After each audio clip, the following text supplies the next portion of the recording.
Johang Sui, a descendant of the first long-lived sect and the first to obtain an immortal body in the immortal world. When he was born, the sect was destroyed, and although his flesh died, his immortal body survived. But it was only able to cross over to the underworld and enter the cycle of rebirth. Chung Sui opened his eyes already an ordinary mortal trapped in the human world. Once reborn, he found himself in a royal family, but he was considered ugly at birth, and the royal family gave him up to save their face. The child was rescued by a poor Taoist monk. He took him to the mountains and raised him there. But the great soothsayer warned him that he would not survive 19 years. This year he turned 17. The monk said that the young man had 2 years to live. He should go and see the world, ordinary people. Zhou Shengsui's great-grandfather, one of the most respected in the celestial realm. He had built the 95 Blessings Gate to unite the immortal world. He hoped for eternal peace. Thousands of years later, his grandfather was born to pass on the legacy. His great-grandfather named him Zhu Tai Sui, meaning heavenly longevity, so that he could long rule the realm of celestials and keep it at peace. But our hero's grandfather spent his entire life rubbing his pants and squandering the family's property. This caused the position of the 95 Blessings Gate in the immortal world to shake, and the major sects became independent. Another 100 years later, his father was born, by which time his grandfather had already regretted his lifestyle, but it was too late. To be worthy of his ancestors, his grandfather named his father Zhu Wansui, hoping that he could lead their sect back to glory. At that time, the family had already lost its luster, and the strength was already incomparable to the past. Although his father fought desperately, he was helpless and could only watch as the sect fell into decline. Decades later, Zhu Chengsui was born. His father's desperate life was coming to an end. He knew there was nothing he could do to bring back the 95 blessings. By naming his child this way, his father hoped that he would live a peaceful and long life without worries. Because this family had made too many enemies in the past, the young man was destroyed by these enemies at an early age. Fortunately, his great-grandfather's golden body protected the young man. Therefore, his soul did not disappear, and for the same reason, he entered hell, passed through, and entered the mortal world. Zhou Chengsui was relaxing on the lawn and thought that it was very cool. Cool was everything he had just narrated. The kids who were listening to him asked, if he was so cool, why didn't he choose a good family when he was reborn? After all, he's not cheating by telling these stories, is he? The young man said he wasn't fooling anyone. Had they seen anyone who could talk right after birth? A little girl, one of the listeners, asked, isn't it ugly to speak right after birth? The young man agreed with the girl and said, that's why they threw him away, because they thought he was ugly. The children asked Zhu Chengsui with interest, can he defeat the monsters that are near their village? The young man said that it was easy to defeat these monsters, but there was no point. Therefore, he suppressed them with his power to guide them in the future. Somewhere not far away, beyond the forest, a noise was heard. The young man jumped up from his seat and said, this sound is made by the monsters he suppressed. They are raging again, and he must return to calm them. He told the children that there would be no more stories for today, and they could disperse. The village children saw the young man quickly running away in the direction from which the noise was coming. They thought that this young man was very strong. The young man came to some house and knocked on the door. He said that he had brought his teacher some fasting food. The teacher opened the door and said that it was indeed a fast day. He said hello to the young man. Zhou Chengsui said that the old man had taught him Taoism for more than 10 years. Then he went into a monastery. Therefore, fasting was his destiny. The old man said it's all wrong. He practiced Taoism and studied all his life despite his position, and the young man learned it all in 2 years. So he, as a teacher, is ashamed of such a student. The old man took food out of his bag and said that it was fortunate that he, as a teacher, had realized everything in time. It was not too late to turn to the Buddha. Zhou Chengsui clarified whether the young man had really turned 17 this year. The young man asked, what's the matter? Zhu Chengsui inquired of the elder. Didn't he believe in the Buddha? Why is he still guessing on his fingers? The old man told the young man to shut up, because he is now counting on his fingers the time for the young man to return home. The young man smiled and said that the old man was probably now counting the days he had left to live. If the young man leaves now, the teacher won't even have food to eat. The teacher said that the young man has no respect for him at all. The old man recalled that the year he brought the young man newborn, he was very surprised at his Taoist roots. He was a consummate genius, but fate was so unfair that he would not be able to become great. The old man continued. Over the years, he had used up all the knowledge he could give the young man, and now his life was coming to an end. He probably won't live to see the young man's day of calamity. Zhou Chengsui said thoughtfully that there were only 2 years left. The old man replied that it was a pity to waste 19 years of his life in isolation. Therefore, in these last 2 years, the teacher suggested that the young man go and see the mortal world. A few days later, Zhu Chengsui packed his luggage, stood in the old courtyard, and looked at the small house where he had lived for 17 years. The teacher told the young man to go and leave all regrets here. The young man said goodbye and told the teacher to take care of himself. Zhu Chengsui mentally told his father that he was returning. The ruling dynasty of Dahun, the first among the rest of the entire mainland. Ever since Emperor Zhu inherited the throne, only the descendants of this family became officials. Back then, the empire began to grow and strengthen. Everyone hoped that the Zhu clan would exist forever. In Juping Palace, Zhu Baichuan listened as a servant told His Highness that the necessary arrangements had already been made. The man, still going about his business, told the servant that he did not wish to discover the leakage of any papers. Baichuan told his son, Zhu Tianye, that he had already reached the 3rd level of the realm of primordial existence.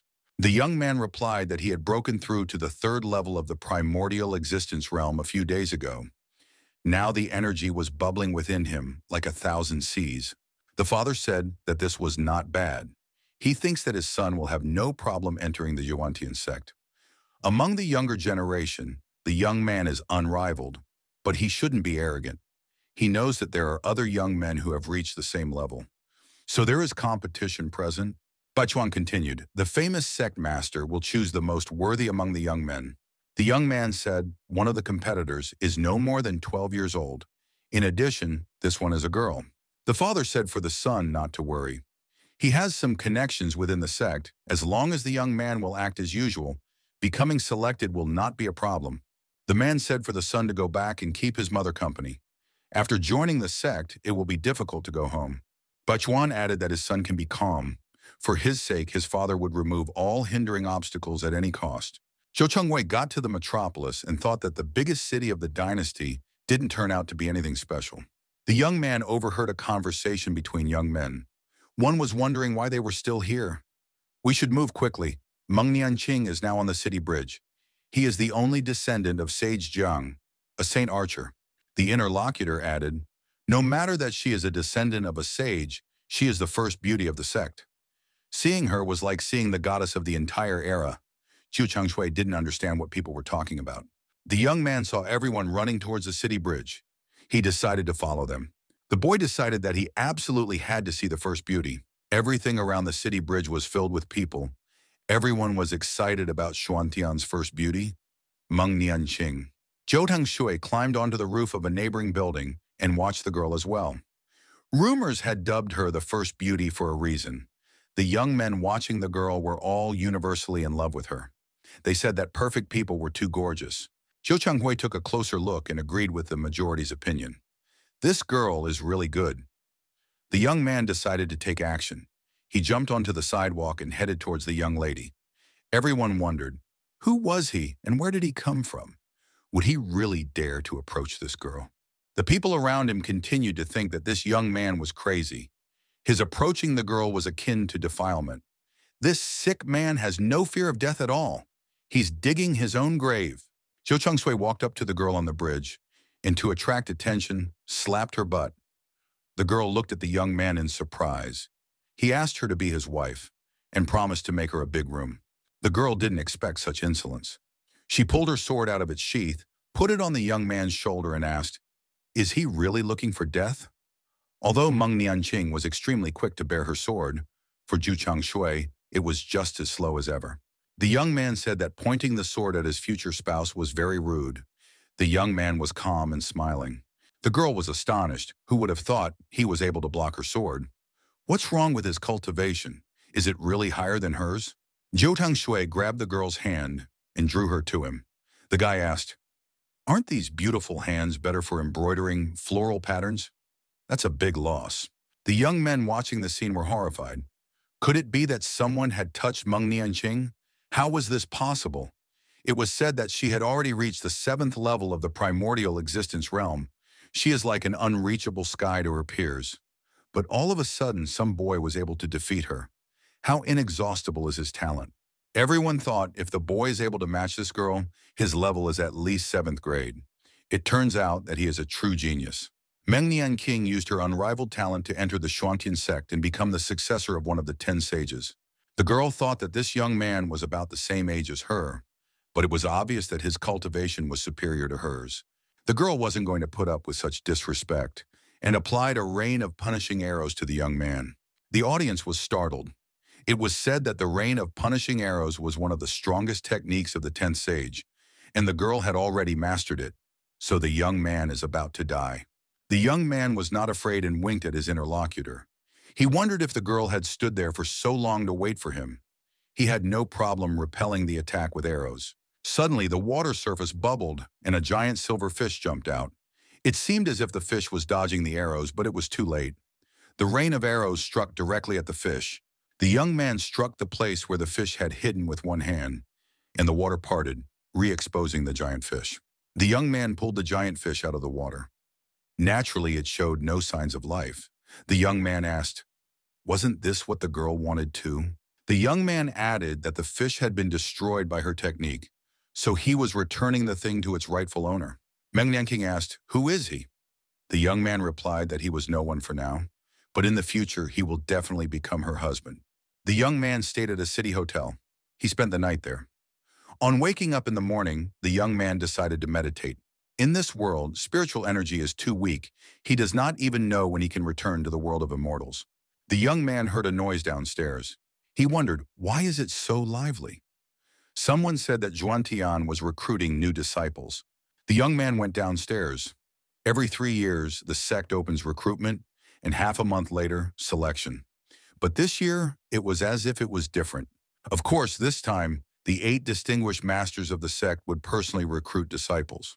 This generation of disciples is really lucky. If a master chooses someone, they will definitely soar into the sky. It is said that young master Zhu Qianye of the princely house has reached the 3rd level of the primordial existence realm. He will surely be chosen by a renowned master. The 3rd level is terrifying. If you are not the first beauty, then Zhu Qianye would be called extremely talented.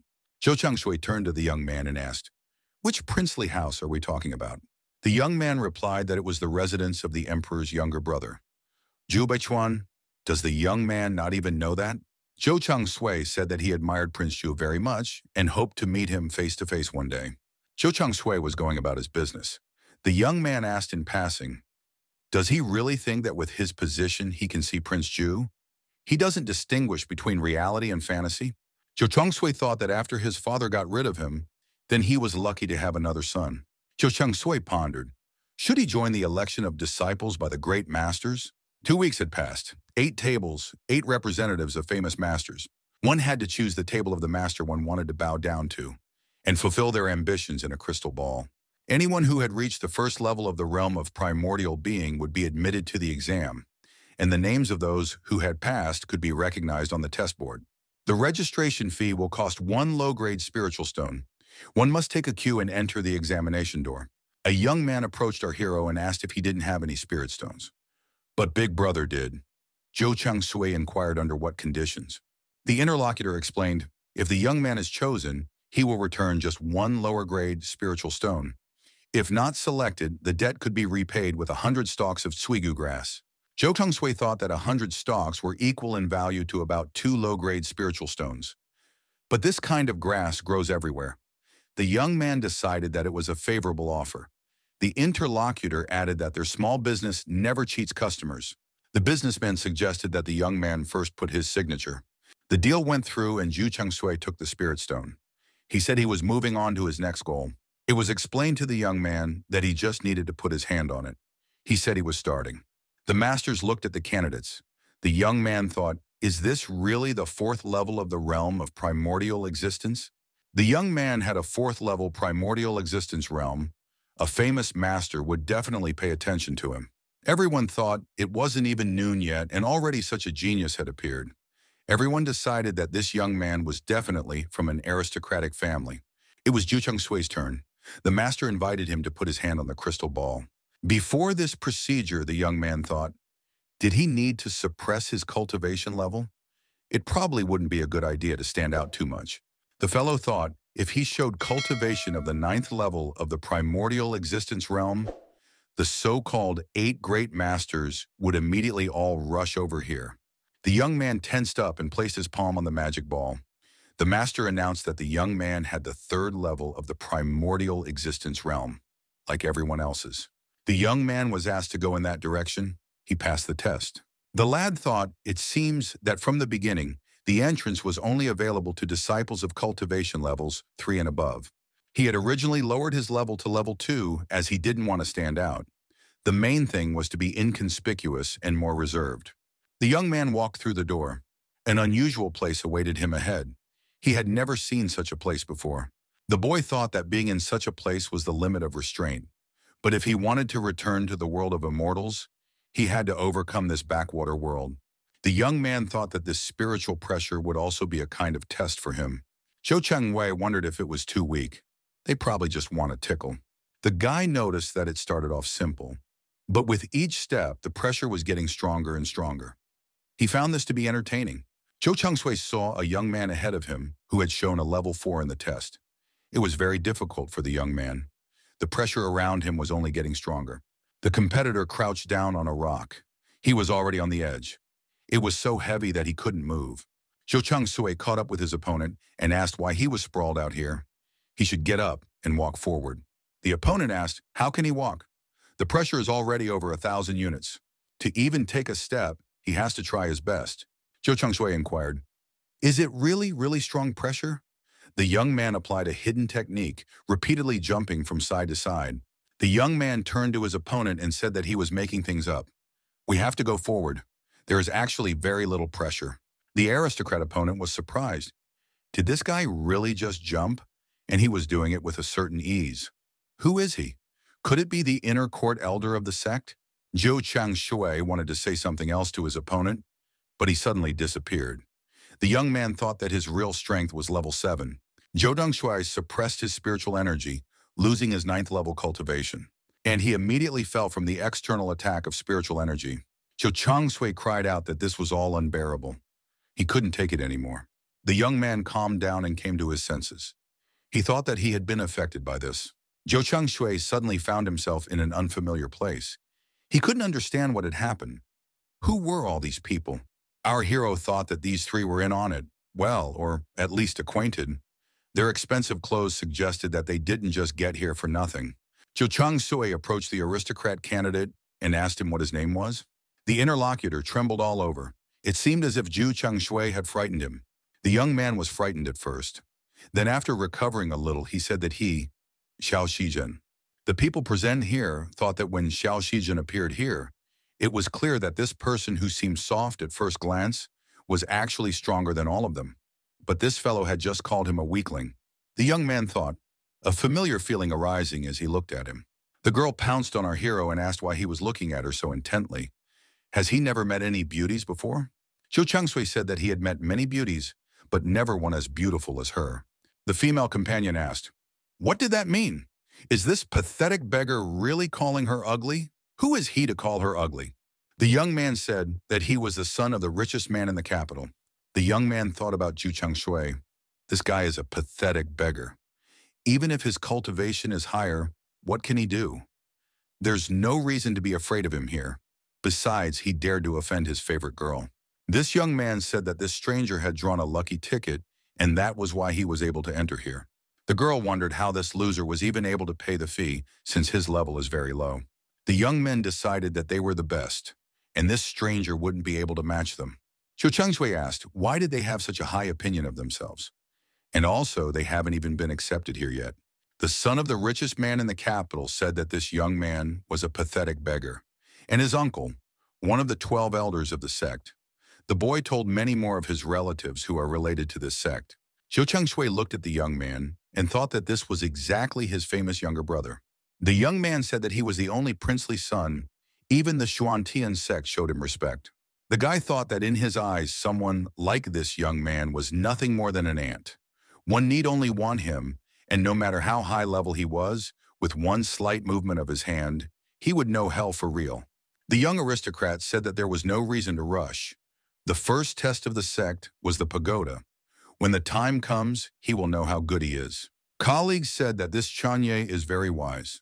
Zhou Chengshui wanted to ask his interlocutor, which pagoda are we talking about? He looked around, but the young man sat far back from him. After a short period of time, there were already 20 or so people gathered. A golden light flashed, and a long-eared elder appeared with 5 young followers. Everyone immediately became animated. The elder said that the students present were the best students for the exam. Each one independently chose his desired mentor, and each was fortunate enough to get his attention. The young people were pleasantly excited. Some said that the mentor was watching him.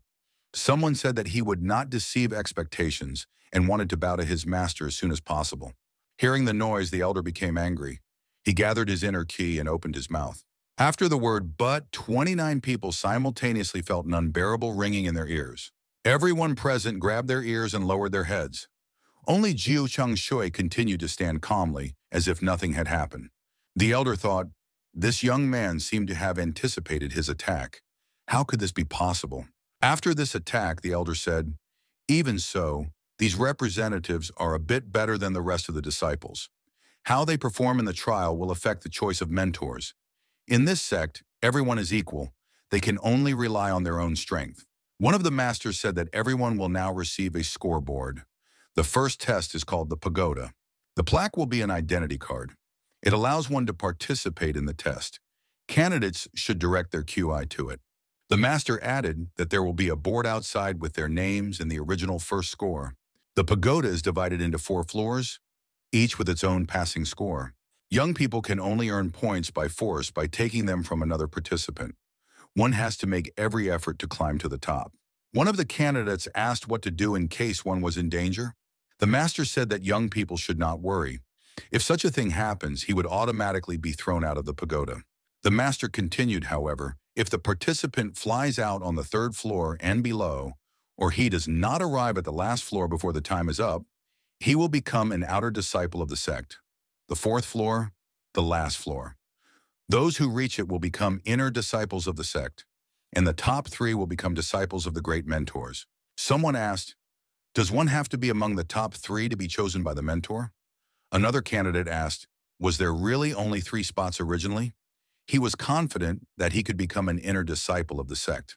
Zhou Hengwei shook his plaque in his hand, deciding whether he should cause chaos here. After all, one's real name didn't necessarily need to be used to account for spiritual energy points. The master said, if there were no questions or objections, the trial would begin in half an hour. After the allotted time expired, all the 20-odd people and sect representatives disappeared one by one. Zhu Hengshui entered the pagoda. After moving here, the young man saw that he was in an enclosed space. A few steps in front of him was a staircase that had no end in sight. The young man thought that the people of this city knew how to do something, teleporting a short distance and creating a parallel space. For mortals, this was already a huge breakthrough. Zhou Chengshui knew that the first step should be to overcome the staircase. The young man confidently moved forward. Although the pace was not fast, Zhu Chengshui had been walking for a long time, but still couldn't see the top, and the steps that had been passed were hidden behind the darkness. The guy wondered if he had already passed the halfway point. In any case, there was probably a little bit left. The young man said that the weak-willed should have a nervous breakdown by now, but he's not like that.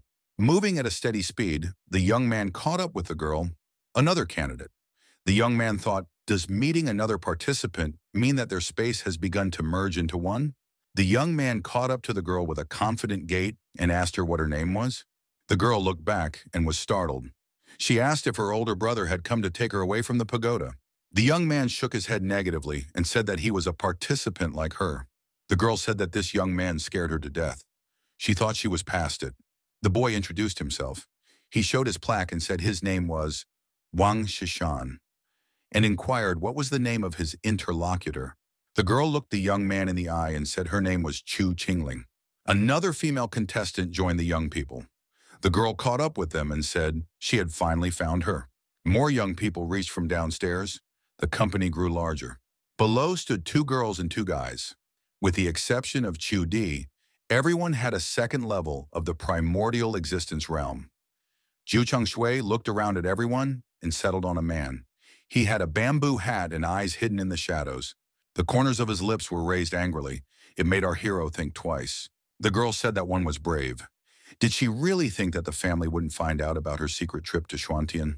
The girl continued, did that one really hope that she could successfully complete her revenge for her shameless mother? She continued and said, what kind of mother, what kind of daughter, shameless? She continues to live at the expense of their Chu family. She's also thinking of running away. She continued to mock. She asked, who does the girl think she is? What right does she have to do this? Kyo Kinglin, listening to all of this, couldn't stop paling and blushing. She tried to say something, but she couldn't even utter a word. Drops of tears froze in her eyes. The young man saw all of this. Zhou Chengsui told the offending girl, he believes that her face was taken out of the cesspool. Otherwise, why is her tongue? It is all garbage. The girl became angry. Is he really insulting her Chu family? Is he fed up with his life?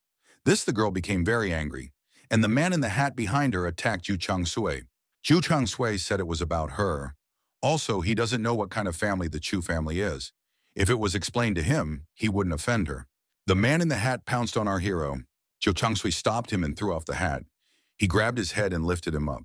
The girl thought that this was her family's bodyguard. His cultivation had reached the 6th level of the primordial existence realm. He is her personal guardian, yet he was defeated so easily by this boy. Zhou Chengsui asked the guard, is he really hiding his cultivation level? It seems like the Chiu family is not properly cultivated. The guard said, it doesn't matter who his opponent is, but if he dared to obstruct their young mistress's trial, he would not escape being killed by the Shu family, even if he becomes the personal disciple of the great master. The girl said if the young man touched her, the family would pursue him until his last days. Zhou Chengsui said that these people talk too much. The young man decided to deal with the arrogant opponents and said that they dug their own grave. He pounced on them with fists. The competitors were surprised. Did they really fail so quickly? Zhou Chengsui escorted them out of the pagoda in the blink of an eye. The young man instantly defeated the 4 of them, and an inscription appeared on the plaque, 5. The young man took the girl's hand and called her beautiful. He invited her to go further together. Many participants began to appear on the stairs. Qiu Qingling and Zhu Chengshui continued on their way while talking. The young people continued walking and encountered quite a few youths who were snapping and disappearing with a white light. The girl said, luckily she went with this young man, otherwise she would have failed long ago. The boy asked if she had a grudge against those people. The girl nodded silently in the affirmative. Her face became sad. A light showed up ahead. Zhou Chengshui said that it looked like they had reached it. The young men found themselves in the forest. They had information that they had made it to the 2nd floor of the pagoda. The young man said that another challenge awaited them, and that wasn't a bad thing. They couldn't understand how this whole space fit in the pagoda. The young man said that this pagoda must be a spiritual weapon that creates illusions, like the endless staircase they were walking on. The girl said it was something like an engraved space rune. The young man said it was different. Runes have one independent space, while here a space can be inside another space. Due to spiritual energy, one can safely control hundreds of them and change them at will. The girl clarified. So everything in front of them is just a hallucination? The young man said that it wasn't either. Hallucinations are very aggressive techniques, and spiritual weapons don't have aggression. They are a kind of means. It all depends on what the person using it wants to achieve. Zhou Chengsui said that all of this was basic knowledge. She already has the 2nd level of cultivation, but she still hasn't learned this. The girl said that in the Chu family, she had always followed spirit plants. No one has ever trained her. She only knows a little about medicinal plants and nothing more. The young man thought that the 2nd level could be achieved using only medicinal herbs. Zhou Chengsui suggested that his companion should be busy looking for the door to the 3rd floor. It was announced that 2 more people had made their way to the 2nd floor of the pagoda. The young man stopped. The young woman asked what had happened. The young man looked up and said, here come the easy points. He saw the divine net. Zhou Chengsui was in no hurry. He calmly opened his palm and sent spiritual energy upwards. The huge net immediately hovered in the air. Unknown youths armed with swords appeared around the boy and girl. The girl cried out and subconsciously grabbed onto her companion's clothes. The unknown men with blades and bone shoulders rushed straight at our heroes.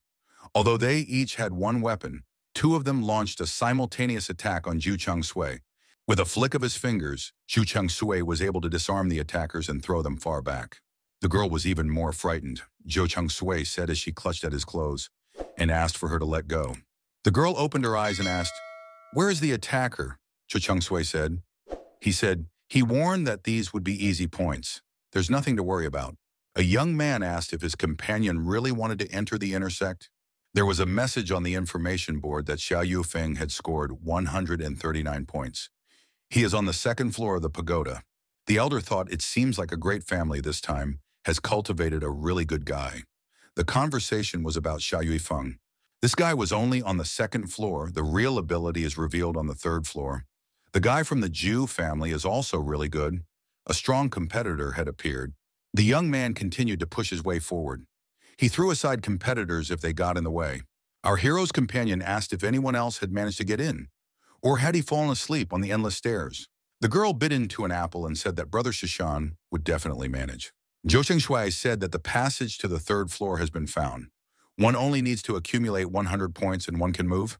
The young man looked at his plaque. There was a message saying that he had 71 points. The boy reported that he needed to accumulate a little more. The young man's companion jumped down from the tree.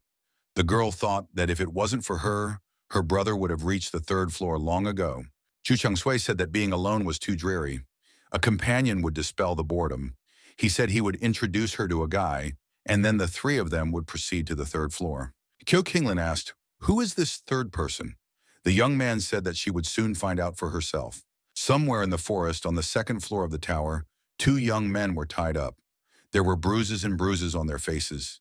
The young man at the side, who had most likely brought them to this state, said sadly that he still couldn't read a book properly.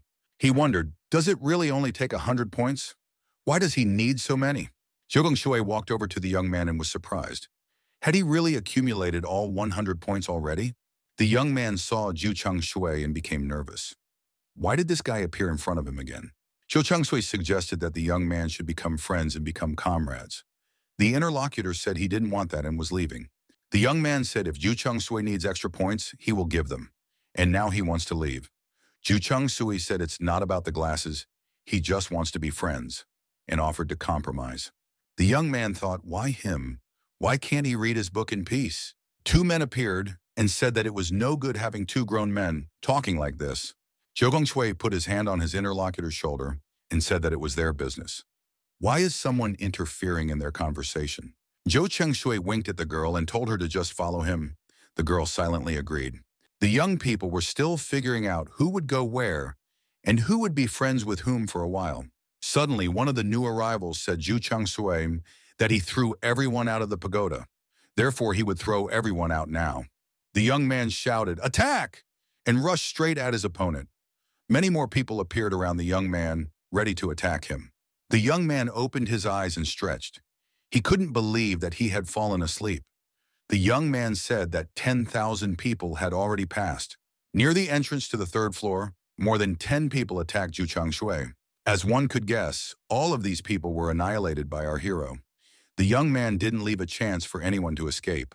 Everyone watching this event thought that the young man was acting very fast. The young man looked at his plaque. There was a number there, 1,489. The young man smiled. Everyone thought it was better not to deal with the young man, and after turning around, they ran in the other direction. Zhu Chengshui chased after them and said he would see whose speed was faster. One of those running away said that this young man was a real monster. It's best not to deal with him. The two tried to slip through the door faster so they could slip to the third floor in time. The door to the third floor was already in front of the young men. It was located right in a huge stone that towered in the forest. Zhou Chengshui shouted after them that they could leave. The young man's companion said that Brother Shishan was very awesome. How could he be so cool? Zhou Chengshui once again approached the young man, took his hand and suggested that they team up. A worried disciple ran into the room to see the master. He asked what had happened. The master asked what had caused the young man such confusion. The man was completely calm and was writing something. The disciple said that something incredible had happened and suggested that the master should rather follow him. It was worthy of his attention. The man took his time and said that a life without vanity was the foundation of cultivation. Where was his disciple's haste worthy of his attention? The master decided to follow the young man, and they flew swords, cleaving the air. Both warriors arrived at the pagoda at the same time with their swords. Near the pagoda, they were not alone. A girl, one of the people present, said that Brother Preceptor was also here. Master asked Tian Yue what made everyone gather here. The girl said that this time was really something interesting and suggested everyone look at the information board. Everyone saw the information. Wang Shishan had obtained 1,489 points. This was unheard of. Tian Yue said that this young man was only on the second floor. In the past 5 years, only once had they scored more than 1,000 points at this stage. The man asked, which great master did this young man choose? The master replied that the young man had chosen Zhao Yi. Why him, the man thought. Wang Shishan was being congratulated for making it to the third floor of the pagoda. Chu Qinglan was being congratulated for passing to the third floor of the pagoda. Xiao Shizhen also passed to the third floor of the pagoda. Zhou Tian, sitting on the roof of the neighboring building, said that they had arrived late. What a bad luck. Zhou Chengshui asked his mentor brother, what are the rules of the third floor exam? The man replied, does he really look so young? The three of them met one of the elders but didn't even bow. Zhou Chengshui thought that the elder in front of him was an elder of the Xuantian sect. The young man bowed to the master and said that disciple Wang Shishan was greeting the elder and wanted to know what was included in the third floor examination. The elder looked at the young man and thought that this disciple didn't look scared at all and threw new plaques to the young men. Zhou Chengshui caught his plaque and familiarized himself with the information on it. The elder announced that the young men should return with enough materials, and then they would be able to get to the fourth floor. The young man said he had pure jade and inquired what his companions had. Someone said he had an insect tooth. Someone said to gather the root of a spiritual herb. The girl noticed that everyone had different materials. But if only one thing is needed, it's not that hard. Zhou Chengshui stroked the girl's head and said that she had forgotten the elder's last words. The elder said that one should bring enough materials. The materials are different, of course, but their origins are similar. Zhou Chengshui notified that the purpose of this test is to find or take away the required material from other participants. The young participant found the required plant. She notified her companions about it. Suddenly, a stranger appeared and laughed. He said that he had been looking for this very thing from the beginning, and now he would get everything without much difficulty. Qiu Qingling said that she was the first to find it. The girl was startled. The stranger laughed and apologized. He said that he had been looking for this particular material from the beginning, but now he would, of course, leave it to the girl. Zhu Hangsui looked out of the grass and asked what was wrong. He noticed a stranger and asked who he was.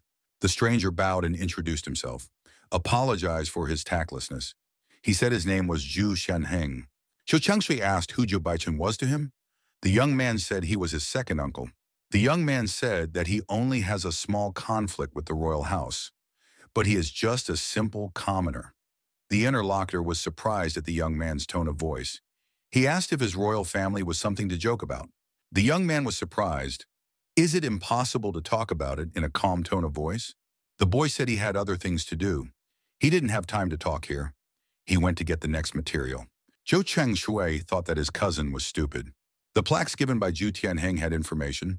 One needed to get a red sting, a black uniform deer skin, and an amethyst longevity mushroom.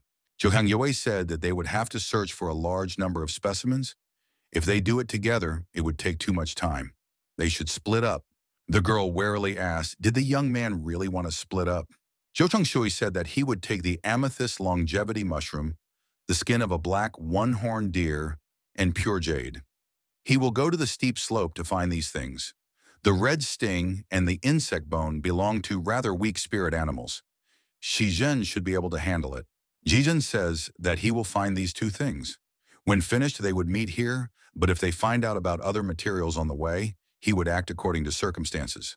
Zhou Chengshui agreed and said that they would move out. A young man had procured these plants from the steep mountain peaks. He said that it was indeed a rare material.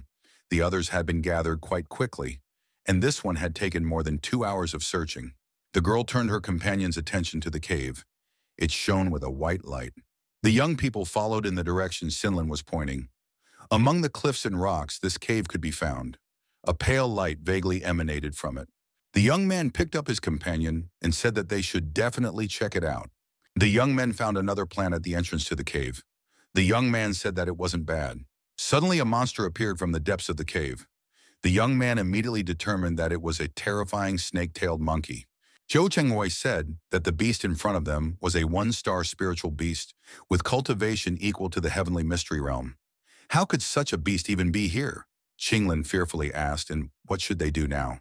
The young man thought that this beast would not be easy to deal with. He decided to distract the monkey while the girls should find a way to return to the plane. Qingling took her companion's hand and asked what could happen to him. The young man said that it was a simple-minded monkey with a high cultivation level. Brother Shushan can't lose to this monkey with his IQ. The snake-tailed monkey was preparing to make an attack. The young man told the girl to get ready. The next moment, Zhu Changshui shouted to his companion to run away. He himself moved towards the monkey, wanting to distract it. The snake-tailed monkey's gaze was fixed on Zhu Changshui. Seeing that Zhu Changshui had moved from his spot, the monkey immediately bent its knees and jumped onto the same spot where the young man had just been. The young man looked at the monkey, smiled, and said that he was about to try out his perfect cultivation on it. In the pagoda, there was an announcement that Dong Heping had passed to the 3rd floor. The young man said he thought that even after sleeping soundly, he would be able to pass to the 3rd floor. But surprisingly, 100 points were not so easy to score. The scary and horrible snake-tailed monkey kept chasing our hero. It stalked and got closer and closer. Zhou Changshui continued to move quickly, but it seemed unwilling to increase the distance between them. At some point during another jump, the healthy monkey lost its balance and fell off. The young man thought that this was a great opportunity. Zhou Changshui accelerated and flew down to catch up with his pursuer. The young man in flight grabbed the monkey and told it to rest. Why travel through the air all the time? It's time to come down to the ground to rest. The young man thought that even with the current cultivation restraint, the monkey had truly tremendous perseverance. For the young man, this was the perfect opportunity to test his cultivation in action. He shouted to the monkey to give his heart. In the same second, the blue formation shrank and passed through the monkey's body. It only had time to feel the pain tearing its heart and then fell into the abyss. Zhou Changshui said, if it wasn't for her total stupidity, he wouldn't have dared to attack this animal right now. The young man descended to the bottom and walked right up to the ape that was lying down. Although this beast was of low rank, however, the beast pill would still help him with his cultivation. The young man, using his rank-appropriate abilities, tried to extract the pill from the monkey. The young man took the beast pill. He also took on the tail tip and claws. He succeeded, and he dismembered this breathless body. The lad said that the claw and tail are also great casting materials. The young man said that this cave was guarded by a spirit beast. There must be more than just an amethyst longevity mushroom here. Watching the developments in the pagoda, the green-haired elder waited for the outcome of the events. He noticed that the jade ball on his hand had turned black. This only spoke of one thing. Someone had destroyed the snake-tailed ape. Could it really be that this had happened? Zhou Changshui, being inside the cave, thought, what was guarded by the monkey must be of a spiritual level, not just some medicinal herb. The young man thought that there was something ahead. There was. There was a light up ahead. The lad walked closer and saw that there was a weeping ice willow tree in front of him. It was a valuable find. What was a tree doing in a cave? The water under the tree is not just river water. Over time, the water becomes ice. It's a very sacred tree. That's why they call it the weeping ice willow. Such a sacred tree is rarely found on Earth, but it's inside a pagoda, so it's responsible for the boundaries of one of the barriers. The young man was glad that he had thought of this on his own. The snake-tailed monkey should be one of the sect's spirit beasts and guard the boundary point. The young man was upset. He had very rashly destroyed this snake-tailed monkey. Now he must somehow get out of it. The boy thought that in any case, he was already here. Yes, and there was clearly a lot of spiritual energy here. He decided to waste no time and get busy cultivating. At this time, in the main inner hall of the Xuanzhen sect, 8 of the 12 elders had gathered. The green-haired elder said that he wanted to show the reason why they were all gathered here. The elder showed everyone a blackened jade bead. He stated that someone had destroyed the snake-tailed monkey. This is an emergency. One of the elders shouted indignantly, "Who did this? Whoever dared to destroy a spirit beast in the sect territory should be severely punished." The other elder expressed calmness. He said that one should not get angry before time and think about the matter at hand. In the pagoda, with the exception of their elder, the disciples there do not exceed the 4th level of the primordial existence realm. How could someone with a cultivation of the primordial existence realm destroy a spirit beast? The green-haired man said that spirit beasts, even if they possessed the initial level of the heavenly mystery realm, were still difficult to deal with. The elder added, he had placed a few of those low-level ones to guard the boundaries of the barriers so that no one could interfere with the examination. The interlocutor asked, did someone with the level of the heavenly mystery realm infiltrate? After all, it was impossible. The girl elder said that the annual selection for the exam was very strict. On top of that, there was a restriction on the cultivation level of the pagoda. Other than their representatives and people with cultivation of the primordial existence realm, no one can enter. The green-haired man asked in that case, was someone with a low level really able to destroy a spirit beast? How could such a thing be possible? The elder said, it was possible that people who had suppressed their level had entered the pagoda. But even so, it was still difficult to destroy a heavenly mystery realm level spirit beast. The green-haired elder said that all of this is strange, and he has to report this to the sect head. The decision will be left to him. Zhou Hengshui thought that it was already the 10th level of the primordial existence realm. This was what he had broken through. To break through to the perfection of the primordial existence realm in such a short period of time could only be done by a genius like him. In this mortal world, no one else in this mortal world is capable of such a thing. Kyo Kinglin said that more than 8 hours had already passed. Why is Shishan still not back? The girl thought suddenly he is in great danger. She should still go down and look for him.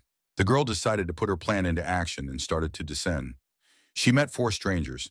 They asked her what her little sister was doing here. Did she have spiritual materials from the cliffside?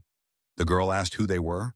The girl, fearfully clutching the spiritual materials to her chest, asked, what are they trying to do now? One of the strangers said, after all, this is the Zhuantian sect examination. What does she think they are going to do now? She should give them all the materials and tablets. After taking this, they will leave immediately. The girl resolutely said that she wouldn't give them anything, because there is something here that doesn't belong to her alone. The young men said that she seems to have a lot of materials they are interested in, so it would save them a lot of effort. The girl, stepping back, was approaching the cliff. The young men told her to calm down. They are not going to kick her out of the pagoda, so it's better to let her give it all up nicely. One of the young men rushed to the girl and told her to give it back quickly. She shouted that she wouldn't give it back and stumbled and flew down the cliff. Qiu Qingling flew down the cliff, and there was terror in her eyes. The young men looked down from above. If the girl fell, she had been thrown out of the pagoda, and she was unhurt. The strangers thought that the necessary material had fallen with the girl. They were very sorry about it. Qiu Qingling didn't fall completely. As she fell, she got caught on a tree branch and ended up hanging over the cliff. She continued to hang like this. The ground below was already vaguely visible, and if it wasn't for that tree, the girl would have been thrown out of the pagoda long ago. The girl was worried. She didn't know what to do. If Shishan's brother came back and couldn't find her, he would be very upset. The young lady didn't give up and decided to find a way to get out. She reached out and climbed up that tree. The girl thought that fortunately, she had the 2nd level of the realm of primordial existence, so it was not difficult for her to climb up. Suddenly from above, those 3 insolent men flew past the girl. They shouted something and swiftly fell down. Qiu Qingling climbed up and saw that Zhu Chengshui was waiting for her there. The young man asked, what was she looking at?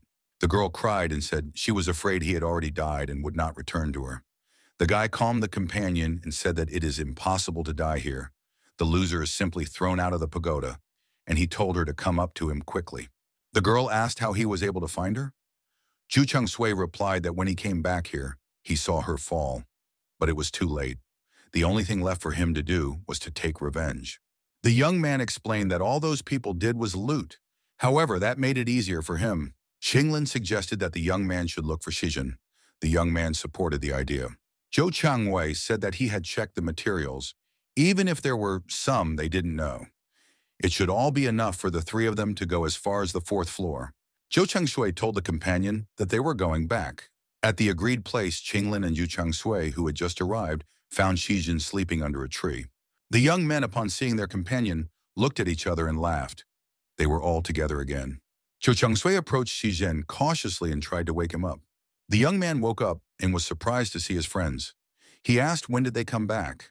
Could it be that he had slept so soundly? The young men began to check the loot. Zhu Chengshui told Shizhen that this was the venue for the exam. Could it really be possible to sleep here? The young man said that he was really bored waiting for them. Qilin suggested that the spoils should be divided. Zhou Chengshui looked that Xiao Shijin had obtained very few materials. He only had 2 pieces. The young man wondered, why so few? Zhou Chengshui said that he was only told about the red sting and the insect tooth. That was what he had collected. Zhou Chengshui got upset and said that the person in front of him looks like a shadow puppet. The Tom is told to go down, so he goes down. The inner courtyard of the pagoda. The elder evaluated and said it was good material. If the young men scored enough points, they could go to the next floor. The young people looked at the elder and wondered, how many points are we talking about? The elder said if they had 500 points, they could go through that door over there. The young men began to add up the number of points each had on the plaque. Jijin asked, what is this for? Zhou Changhui replied that they would be cheating now. Zhou Guangshui told his companions that he had given them 1,000 points each. Whether they could make it to the top 3 would only depend on their luck. Zhou Chengshui nudged his friends forward and told them to go ahead and feel more confident. Xingling asked, what would Brother Shishan do? The young man said that he had his own plans right now. The young man walked away from the door, back to the 3rd level. He said that finishing the exam now was too wasteful. He had other plans. The rooftop elder asked if the young man would not go. The young man replied that he wasn't yet. The elder decided that this guy was very entertaining. 4th floor. Shijin and Qinglin found themselves here. So many people have passed through here, the girl thought. These 2 who ran away so quickly also ended up here. Qinglin was worried, so why hadn't Brother Shishan shown up yet? A message appeared on the information board saying that the exam had been completed, and the ranking in terms of points had already been established. It was announced that the 3rd place winner was Xia Yufeng. It was said that this young man was very fierce. But why did the person who had won so many plaques only come in 3rd place? It was announced that the 2nd place winner was Dong Heping. This young man was sleeping all the time. Suddenly he got 2nd place. It said that all his points were taken away from people who tried to sneak up on him while he was sleeping. It was announced that the 1st place winner was Heng Fei. He was said to be the creepiest person. We should stay away from him. Zhou Chengshui said that he had tried so hard, but he still hadn't reached the 11th level of the primordial existence realm. It seemed like only 1 level, but the gap was incredibly huge. The young man was standing in front of a huge magical beast. The beast was sleeping. The young man kicked it with his foot. His cultivation was only slightly increased with the beast pills he obtained after destroying the remaining 8 spirit beasts. Zhou Chengshui looked at his hands and decided that it looked like the exam was complete. The guy remembered being told that without reaching the 4th floor, one could only become an outer disciple of the sect. But in reality, that meant becoming nothing more than a servant of the sect.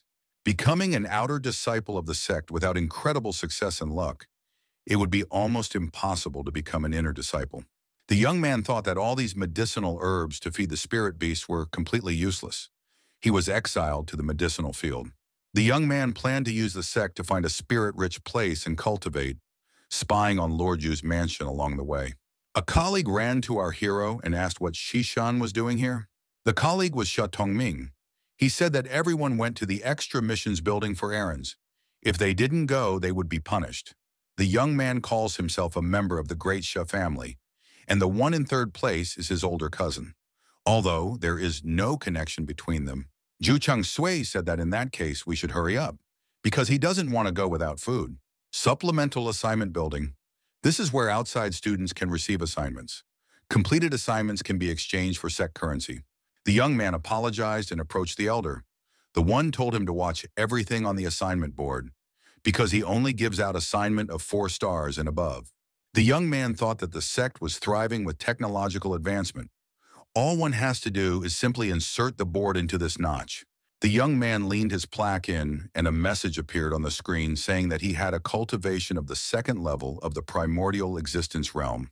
After registering, one must mentally select the desired task. The elder shouted for the young man not to do that here, and get out of here or else he would make him work. The young man said he was leaving in that case. Already outside, he thought that this old man had a nasty temper. The young man decided to study the information and see what jobs were available now. He familiarized himself with what degrees of difficulty the assignments had. The degree of difficulty was divided according to the number of stars. The young man studied the details of all the quests. There was to get the seeds of the heavenly leaf herb, or to get the root of ganji, or to get the medicinal material of Wufen. That old man told the young man that for tasks with 4 stars and above, one had to come to the additional task building. The young man came to that old man again and said that he wanted to take the assignment. The old man asked, "Did this young man come again? Why did he come back so quickly? 5-star assignments can't just be taken. You have to leave a deposit of 5,000 coins for 5-star quests." The young man was surprised. The young man turned around and headed for the exit. He said he didn't have that much. The old man said that this was truly an impolite fellow. The old man thought, how could he want an assignment with 5 stars? Some busy boy. With the exception of 5, 6-star assignments in the 1st through 4th star sect, difficulties are basic. Everyone has to buy their own seeds with currency and then grow them, with the harvest being sold again for currency. Within the sect itself, there is a monthly harvest surrender rate. Over and above the measure can be sold outside the sect or exchanged with other disciples. But the currency of the sect only has value here. The tasks of the first 4 stars of difficulty do not require deposit, but a month's worth must be met. The colleague told Shishan that he had clearly chosen a 4-star assignment, but the medicine field is too low rank. If not done on time, there will be a penalty. A 1-star assignment brings 10 coins per month per arable land. They are only allotted 5 of those. That's barely enough for daily needs. A colleague said he thinks it's better to work gradually, so that there is still energy left for other things. Zhou Changshui said that he is too cautious, but he doesn't make mistakes. Being cautious is not a disadvantage, but being too serious is too much trouble. On the way back, Xia Tongming kept analyzing the pros and cons. Only his interlocutor was too lazy to answer him. The second day had arrived. In the medicinal field, Shishan was in charge of part of this area. It was necessary to first excavate the soil, then loosen it. After that, sow the seeds, then water it, and after that, cover it back up with soil. The young man had only planted 5 beds. The process bored him. He did not know how long he would have to wait for the harvest at this rate. He looked around and noticed that no one was around. He thought then he could use a technique. The young man applied the growth stimulation technique. After applying the proper technique, plants began to emerge from the ground much faster. The young man decided that this was much easier. The monthly income from the 4-star quest was 150 coins, but even that, it was too slow. Not counting the quest board, there's also a trading system inside. The trading system has exquisite goods that are traded between both external and internal disciples. The prices also vary greatly. 4-star assignments have fees that don't even reach 2 low-grade spirit stones per month. This is a very unacceptable rate. The young man decided to come up with another method. A heavenly mystery realm foundation pill would allow him to break through the 10th level of the primordial existence realm, plus 4 heavenly mystery realm pills, and he would reach the 11th level. The young man thought that if he had known earlier, he would have immediately gone to that girl for help. The inner sect is truly amazing. The fields here cultivate a variety of medicinal herbs. It's like heaven and earth compared to the outer sect's capabilities. The girl thought that after passing through the sect gate, she was chosen by the deputy head of the medicinal Tao sect. She was now the elder's top disciple. The girl breathed a sigh of relief after watering all the plants, all thanks to Brother Shishan. Kinglin thought that she didn't even know how the young man was doing. Isn't he being bullied in the outer sect? The young lady thought if it turned out that someone dared to bully her brother Shishan, she would immediately protect him. His work would always remain in her heart. Outer medicinal field. The young man thought that so many people would sleep in the same place. The attitude towards outer disciples, really bad. The young man lay there and couldn't sleep. Because of Xia Tongming's snoring, it's impossible to fall asleep even if one really wants to. Since he still couldn't sleep, the young man got up. He was curious about what happened to that girl in the inner sect. The young man got up, put on his shoes, got dressed, and quietly went out. He decided to sneak into the inner sect under the cover of night and find that girl. The fact that it was night and the girl was sleeping didn't bother him. With a few leaps, the young man reached his goal. The arrangement of the inner sect is quite simple. These mountaintops must have 6 Tao gates. Zhou Changshui had to answer the question of which gate that girl entered. Since he couldn't find an answer, he realized that he would have to search for the right gate, one by one. As he passed by, the young man heard speech coming from inside. Someone was thanking Uncle Juan for his help. Otherwise, she would have to reach the outer disciple of the sect. The girl said in response that such a favor, she would definitely report to her father. Uncle Huang said that he and her father were good friends, and the girl is engaged to his nephew. They're family now, so there's no need to talk like that. The nephew asked Wang Shishan and Chu Qinglin if they would be interfering. Uncle said Qingling had already bowed to the elder, and Shishan had become an outer disciple of the medicinal Tao. The young man heard that Uncle Huang said that he couldn't wait for the medicinal Tao to belong to him. The man thought he heard someone's breathing outside. He ran out the door and looked around. There was no one around. Uncle Huang saw that the surroundings were empty and thought he had imagined it. Zhou Changshui returned to his seat and went back to bed. He now had something to think about. From what he had heard, Qinglin should belong to the medicinal Tao. In the morning, the young man decided to look for her. The two inner disciples had made a marriage contract from the beginning. They must have wished to become paired cultivators. The young man thought that this elder was a highly respected one. Zhou Changshui thought that Qinglin was fine, and that was enough for him. The others didn't bother him. The young man realized that making the pill was very important. One must reach the 11th level, and then he wouldn't be inferior to the middle-level youths of the Heavenly Mystery Realm. He just had to obtain the Heavenly Mystery Realm's foundation pill. The next day came. Even though the young man used the spell technique, the harvest would be 3 times as much within a month. But it was still too slow. The young man decided that tonight, before everyone went to bed, he would sneak into the inner sect and look for Qinglin. The young man heard Zia's co-worker calling out to him. The young man shouted that the task board should be opened urgently. That's where the rewards are being handed out. Zhou Changshui asked, "What kind of rewards are we talking about?" Xiao was breathing deeply and couldn't say a single word. After puffing out his breath, the young man replied that the sect had reported that there were 3 pairs of inner disciples who were going to hold a dual cultivation ceremony. Their families would distribute monetary gifts for the happy occasion. The young man thought that Huang Tianyi and Chu Di were also practicing double cultivation. Their speed was indeed faster than normal. Zhou Changshui was interested in the rewards and decided to see how many he could get. On the information board, there was a message that Wang Shishan had received 20 coins. Zhou Changshui was upset. He felt that it wasn't enough. This was 2 months' profit from 1-star assignments. Shaya added that there were thousands of outer sect disciples here, and everyone was paid something. All in all, it's a very huge amount of money. Zhou Kongshui thought that his interlocutor was right. Although everyone gets a little bit of money, but when you add it all up, it's a huge amount. He asked when will these ceremonies take place. Shida said it would be in the middle of next month. He had heard about it from the stories of other sectarians. The young man asked Zhu Changshui, how does he grow these plants? Why do they grow so much in one day? Zhou Changshui said that he didn't understand either. He too is curious how it works out. She followed the young man. He asked to be waited for. Zhou Changshui came to his room and said goodbye. He said that he wanted to sleep. The young man thought about dual cultivation. It seems that before entering the sect, these two were already engaged. Therefore, this practice is commonplace for them.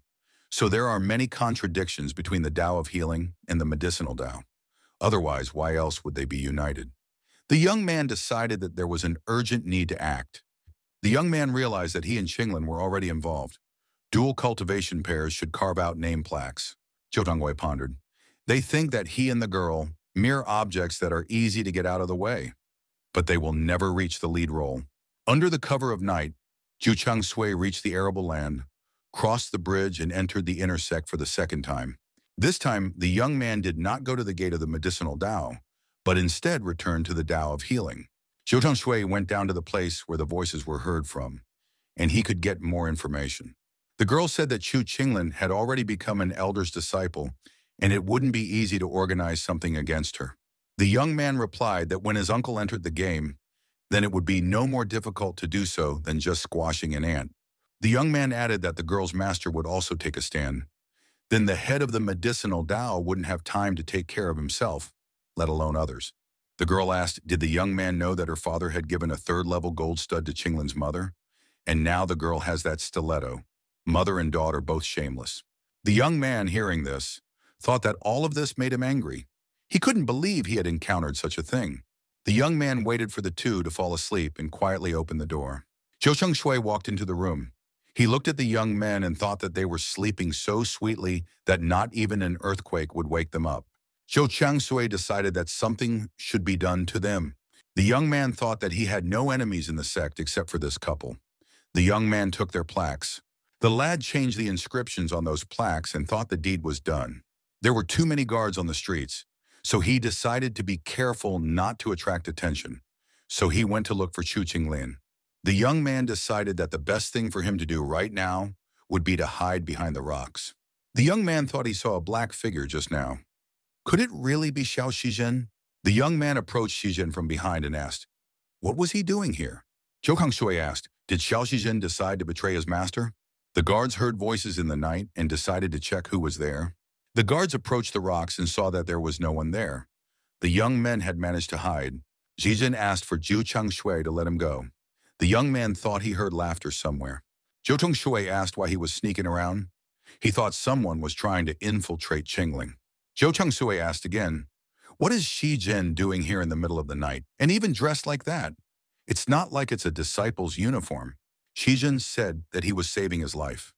There was nothing else for him to do. Zhou Changshui followed after Shizhen and asked what was wrong. Who was he saving himself from? The young man said that he was hiding from his master. Shizhen added that his master, the third floor watcher. The young man remembered which master he was talking about. It was the elder who met them while sitting on the roof. Zhou Changshui asked, why did Shizhen run away from him? Shizhen said it's a very long explanation. Master said that Shizhen was very weak and wanted to train him. The master gave him pills every day, as well as other strange things. The young man added that the master also made him take medicinal baths in front of him for 6 hours. Shizhen added that the master also constantly touched his back, and his touch responded with tremendous pain. Zhou Changshui said that his interlocutor had become stronger, and it was noticeable. He had probably reached the 5th level in just a few days. Shizhen replied that it wasn't worth it. He is suffering a lot. Zhou Changshui noticed that it appeared that his master had put in a lot of effort for the sake of achieving this success. Could it be that Shizhen is so ungrateful? After all, he came to the sect to become stronger. His cultivation had already increased a lot in the past few days. Shizhen replied that he didn't like it. He wanted to learn by reading. The young men stopped on the lawn and sat down. Zhou Changshui asked, was that why his companion decided to run away? Zhou Changshui added that the entire academy was surrounded by a protective field. There was no way to get through it that easily. Shizhen replied that he had no intention of leaving. On the contrary, he was looking for his interlocutor. And better yet, he'd rather be in his company. Zhou Kangshui replied, does Shizhen realize where he has been put? Where he sleeps, there are 10 people in one room. Shizhen said that it doesn't matter to him. He just needs to find a place away from here, where he can read in peace. Anything will do. Zhou Changshui asked why he should help Shizhen. The young man was surprised. Hadn't he offered him friendship? The young men noticed that there were a lot of guards. They didn't understand how they could pass unnoticed. Zhou Changshui remarked that they should keep a low profile to begin with. Zhou Changshui explained that if one were to pass by them unnoticed, one must hide one's breath. The young man said that he had a spell that would help them with this. After applying the spell, Zhou Changshui took his friend under his arm and said that they could go. After the danger passed, Shizhen felt sick. The young man vomited. Shizhen asked his friend, could he also teleport? Zhou Changshui replied that he just knew how to move quickly. Shizhen was amazed by what he saw. Could it really be his companion's beds? Zhou Changshui asked, what was wrong with these beds? Shizhen said that he had a request. After a while, Zhou Changshui asked in surprise, why did the young man need to dig this hole? Shizhen said, this is not a bad place. The grass was tall and no one would notice him. If he set up here, Shizhen asked his companion to find him a blanket, and then he would stay here. Zhou Changshui wondered if the young man should just be buried in the ground. A few days passed. Zhou Changshui asked Tumen if there was any news from the academy. The young man thought it was best not to talk about Suyan's release, and about the death of the guardian beast in the tower. The relationship between Han Tianlin and Ne Tianjia should cause a lot of trouble for the academy. The green-haired elder pondered, why isn't anything happening? Inside the gate, chaos had formed recently. There was a knock on the door. The elder asked who was there. A colleague appeared on the doorstep. He asked if the young man still hadn't found the one who had caused them trouble. The green-haired man replied that he didn't know how to find him. That person had simply destroyed the guardian beast without breaking the barrier, also leaving absolutely no trace behind. A co-worker asked if he had used the spirit butterfly. Did it help him? The green-haired man said that not even a trace of his breath could be found. How could a butterfly help here? The elder asked his colleague, what was he even doing here at a time like this? He shouldn't even think of disturbing his students. Let him go back to his place and torture his own. The colleague asked the green-haired elder if he could borrow his spirit butterfly. The green-haired man asked why he needed it. The elder said that his new student had run off somewhere, and he didn't understand how to look for him. The interlocutor asked how many disciples had already escaped from him. Elder Joe replied, it's all because they haven't learned to accept his friendship yet. They would have been able to understand him long ago if they treated him differently. The green-haired man said he would give him the butterfly. If he stayed here even a minute longer, he would be very angry. The elder thought that there were still 2 whole days until the pear cultivation ceremony. That's a very long time. The elder told his dear disciple that his master's attention was not at all at the top of the list for him, and released a butterfly. The butterfly flew out through the window, and the elder thought, no matter what, the disciple won't be able to escape from him. Several days passed. The sex-paired cultivation ceremony was about to begin. The sect head, Xuantian, declared the paired cultivation ceremony open. Zhou Changshui was off to the side somewhere near the forest. He thought that it was so noisy that he could hear the drumming from here. Zhou Changshui asked if Shijin wanted to go there and have some fun. The interlocutor said that it was just an ordinary ceremony. There was nothing fun about it. Zhou Changshui asked, what if something interesting happens? And then Shijin will miss everything if he doesn't go there now. Shijin said he's not interested. Zhu Changshui replied, fine, let him sit with his book, and he will go and take a walk. The elder's butterfly was already flying somewhere nearby. The young man saw the butterfly but didn't pay much attention to it. Are there not many butterflies that could fly around here? The inner part of the sect, the disciples' rest. The young man changed into the clothes of the inner sect disciples. The difference in the quality of the clothes was astonishing to the young man. Now everything was ready, and Zhu Changshui was going to watch the ceremony. The elder said that he had been given the great honor of being the priest for this ceremony. He offered to bless the 3 couples and congratulate them on their happy marriage. The man added that he sincerely believed that together they would work well for the good of the sect and would only make it stronger. The crowd around cheered. The pair of young men gazed lovingly into each other's eyes. They had gathered here for the establishment of a pear cultivation alliance. The elder congratulated the young people and said that they had all witnessed this union. The next couple was congratulated in the same scenario. The elder said that he congratulated the newlyweds and wished them the same. The elder said that he would now announce the last couple and took their plaques in his hands. A look of surprise appeared in the man's eyes. The man read the girl's name and fell silent. The surprise grew. Everyone in the neighborhood thought, what's wrong? The groom became very tense. Those watching thought, why did the elder become silent? What's happening to him? The elder threw the sign away in anger. He shouted, who dared to do that? There was an inscription on the plaque, Huang Tianlin. The sect master was very upset. The old man whispered something in his ear.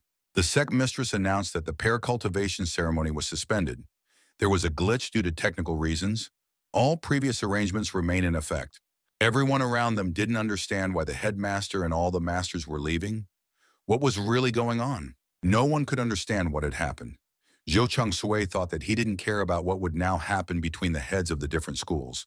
Zhou Changwei said that, from the looks of it, old man Huang wouldn't be returning to the School of Medicine anymore.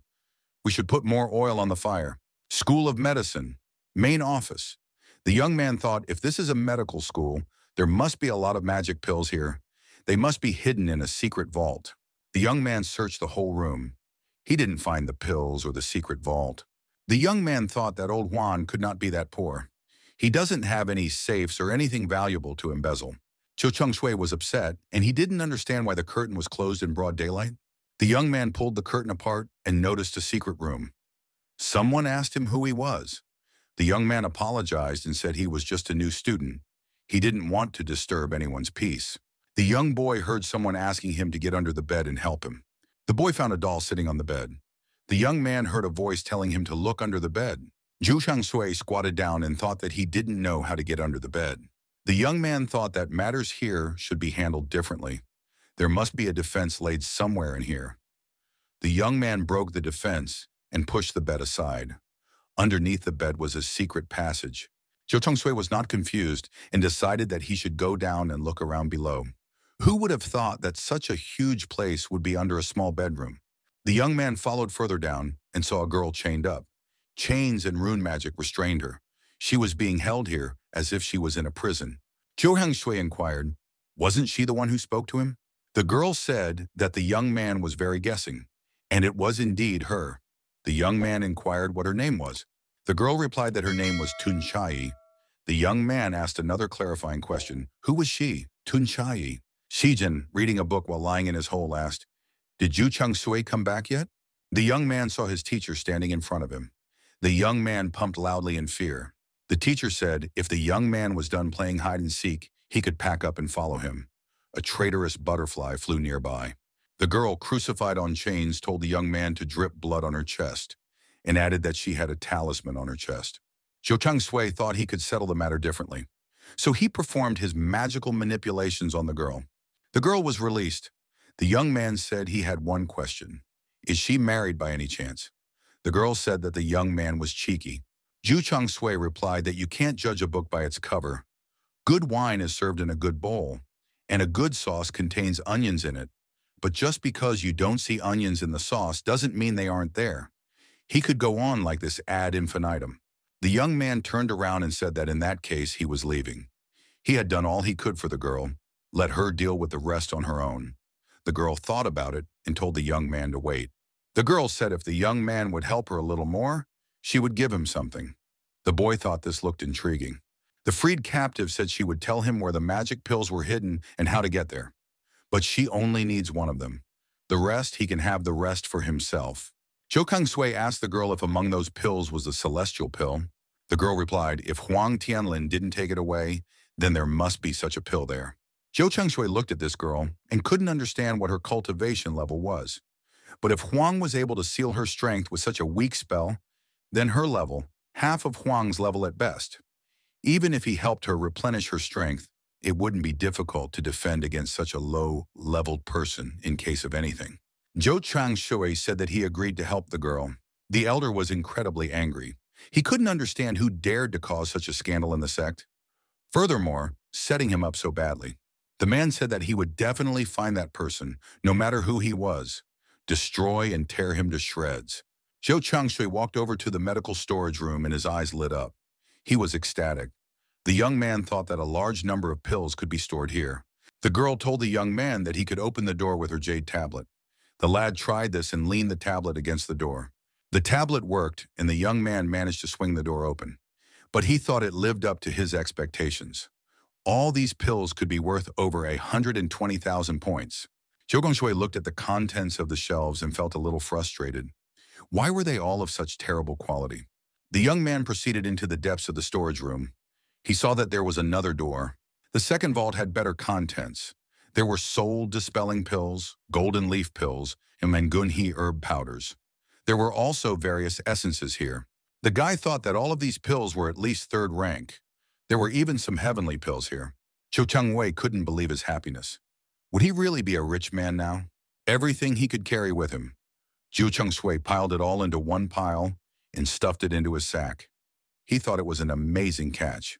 The young man thought that he really hadn't found the pill that Tong Chai needed, nor the celestial pill. So he should look in the third vault. The pill seeker went to the door with a sign above it saying that it was the entrance to the third vault.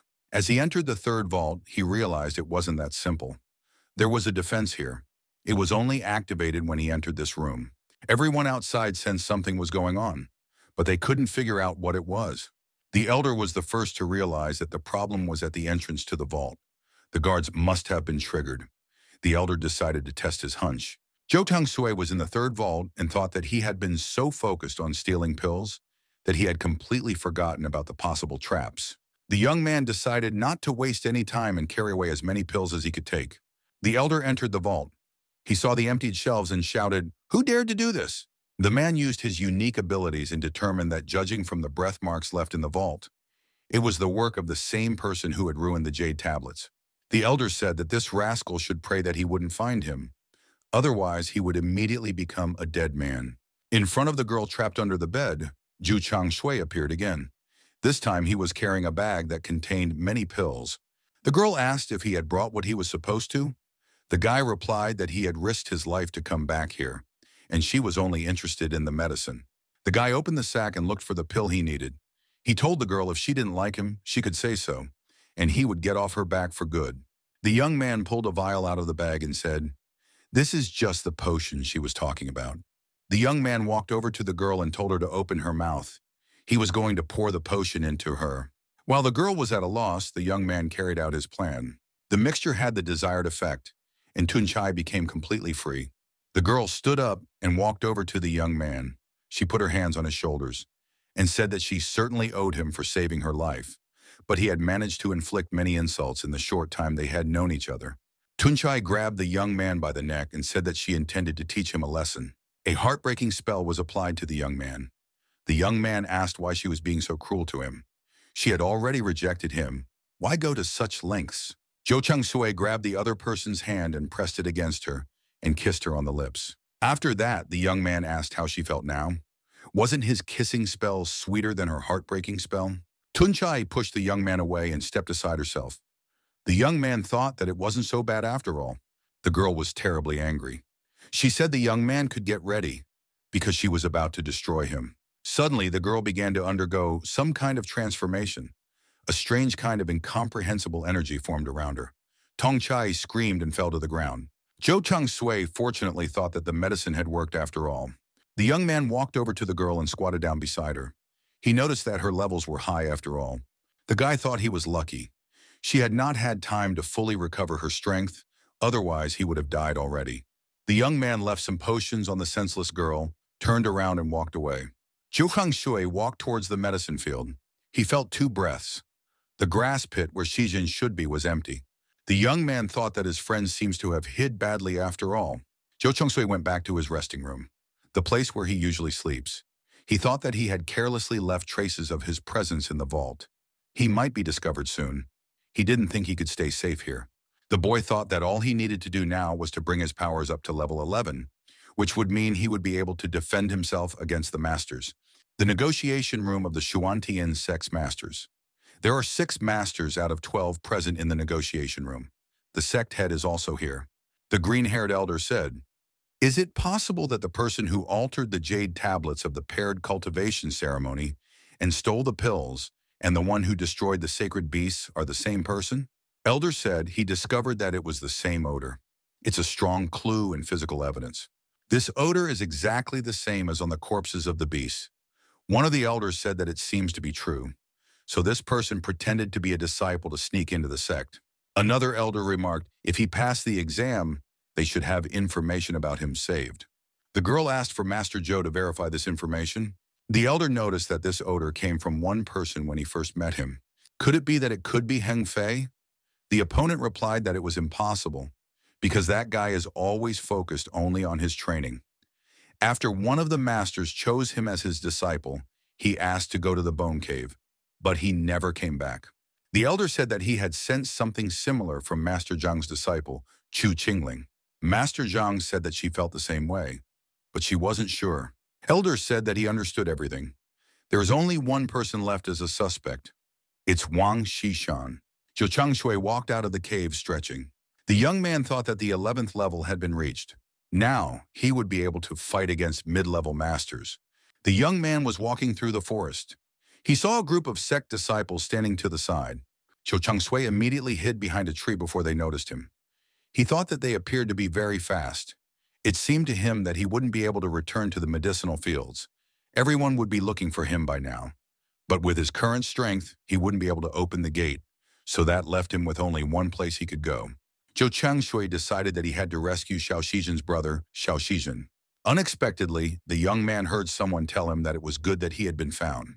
Jo Chung-sui walked out onto the lawn. There were 3 people in front of him. One of them said that it had been a very long time since they had seen each other last time. The man said that this young man had caused him a lot of trouble with his strands. Jo Chung-sui said that he recognized him too, an old acquaintance of his. The young man showed the young man the receipt and said that he had to pay 1 gold stone and 7,800 Chuigi stocks. Jo Chung-sui was very surprised. Wasn't it only about 100 plants? Why so many? The interlocutor said that 100 plants, that's 100 plants, that's no percent. Plus, he had applied a discount.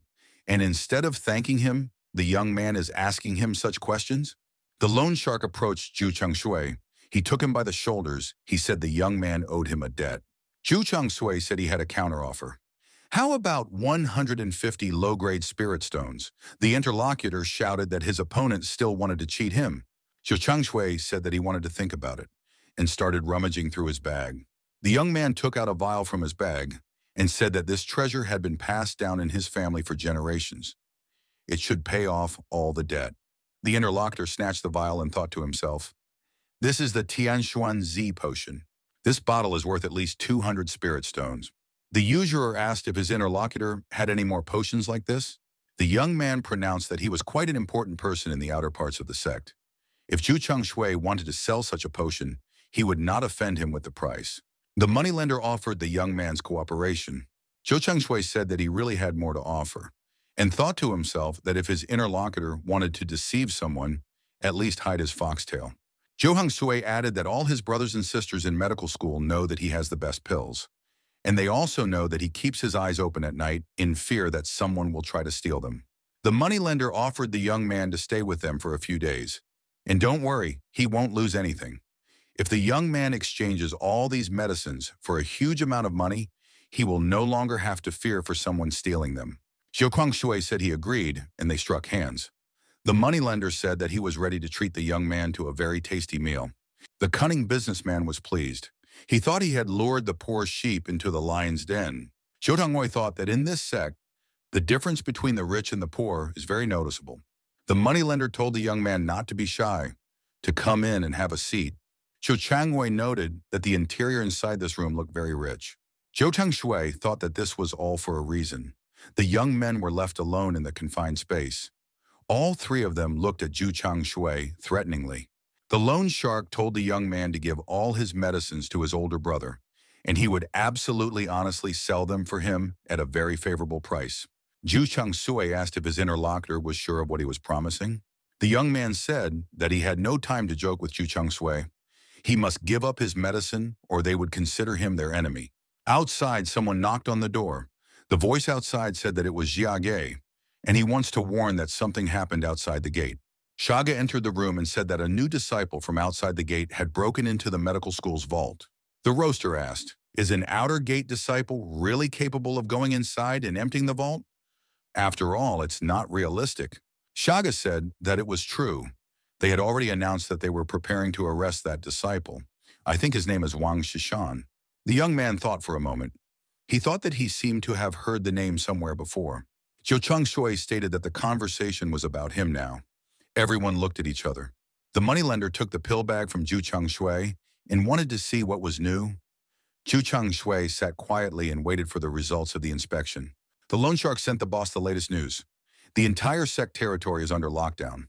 The inner gate had sent hundreds of their disciples to the outer gate to investigate. There's no way into his armory now, and he can't get that flying sword the boss wants. An older brother from the teacher's school who recently joined them before they left said he was going to find out who Wang Shishan is. We have to be careful. He hid everything in his place for now. Zhou Changshui told his interlocutor that they had better think about what they would say if someone came here. The moneylender said that Wang Shishan could feel completely safe here. This is his secret suite. They even have a Qi blocking function. There was also information that Master Zhan's disciple, a girl whose name is Chu Qingling, was arrested by the inner gate people for knowing Wang Shishan.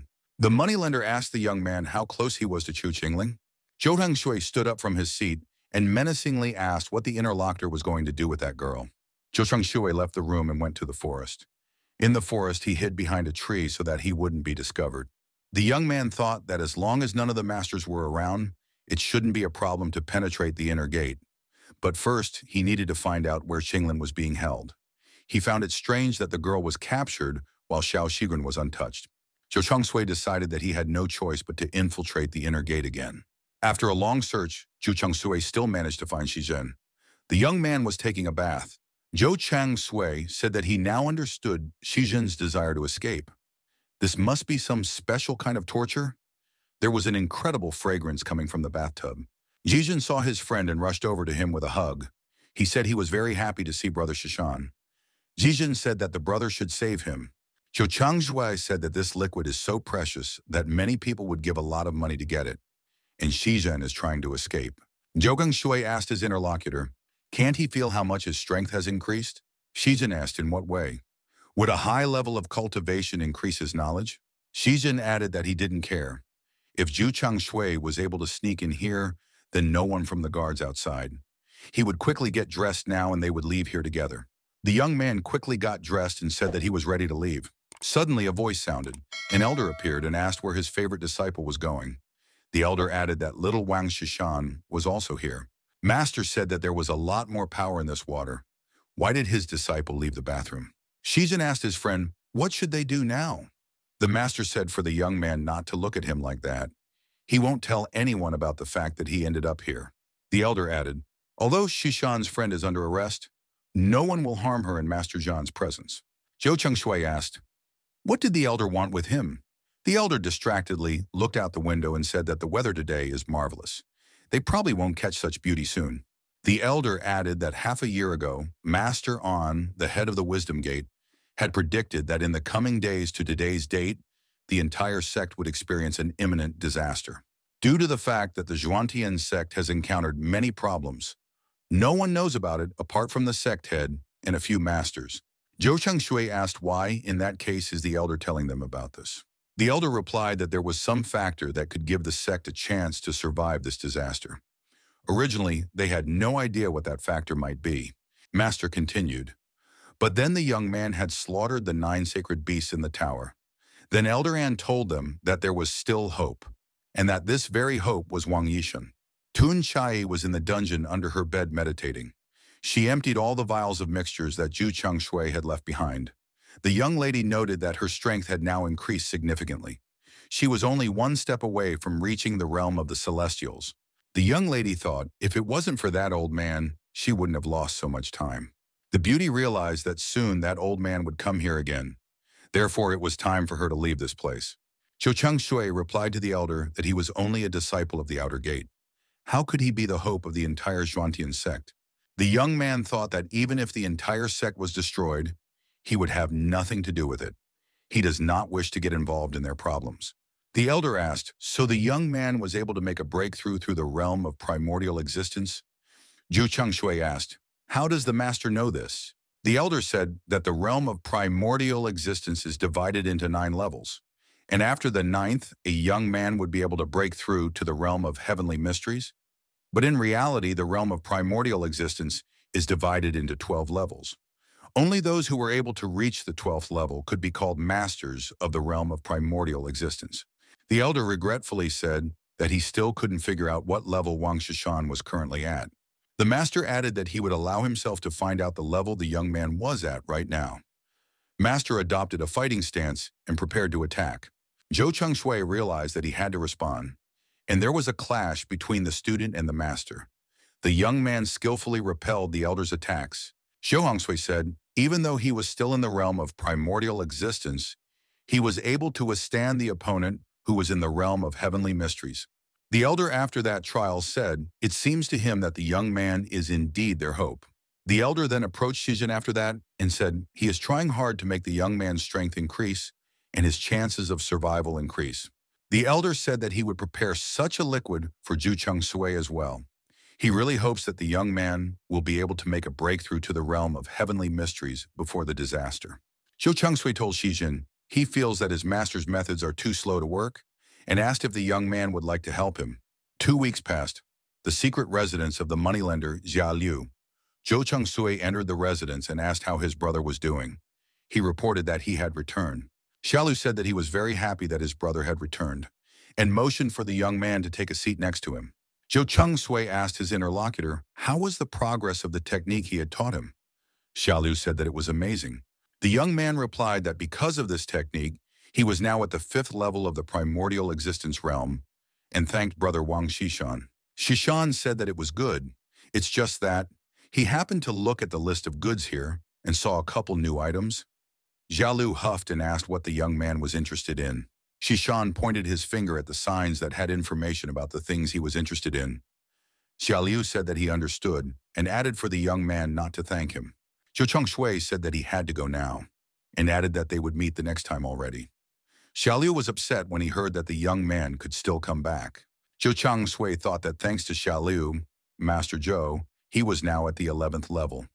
He is just one step away from the final point of the realm of primordial existence and would become the first of the disciples to reach the heavenly mystery realm. If, of course, he could survive the impending disaster. Zhou Changshui turned around and ran back. He decided to check to see how Xiao Shizhen was doing. Zhou Tianhei's residence. The young man walked in and said that he was back again. Xiao Shizhen was overjoyed. Shizhen said that he had reached the 9th level of the primordial existence realm, and it feels great.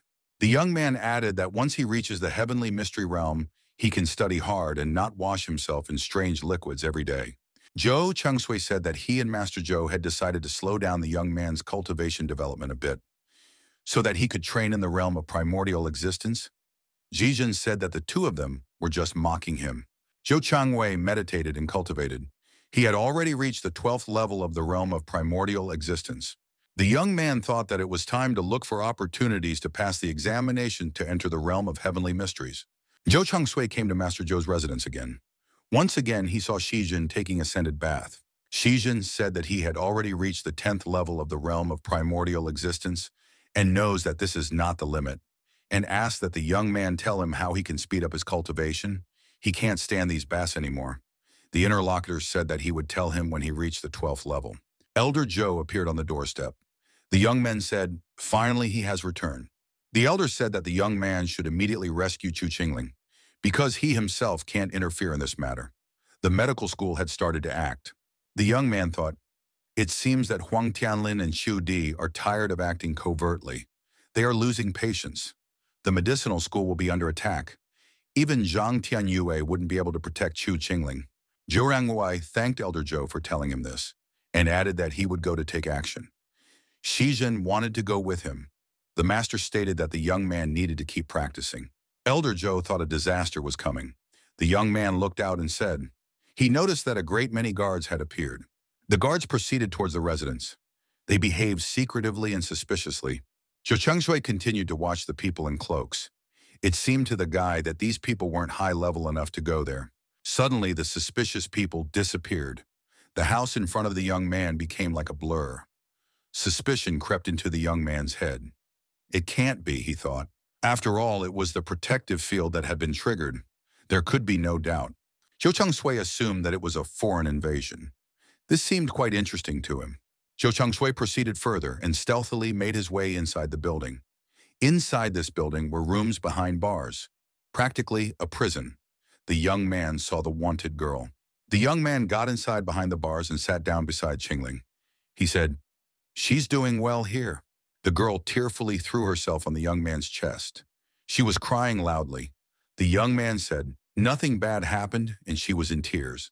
Qingling was very happy that brother Shishan had found her. She had dreamed about it for so long. The girl asked, why is brother Shishan being looked for by everyone? Had he gotten into some kind of trouble? Brother Shishan said that nothing had happened. He just got a little rowdy. But that shouldn't be a big problem. The young man's nose became like Pinocchio's.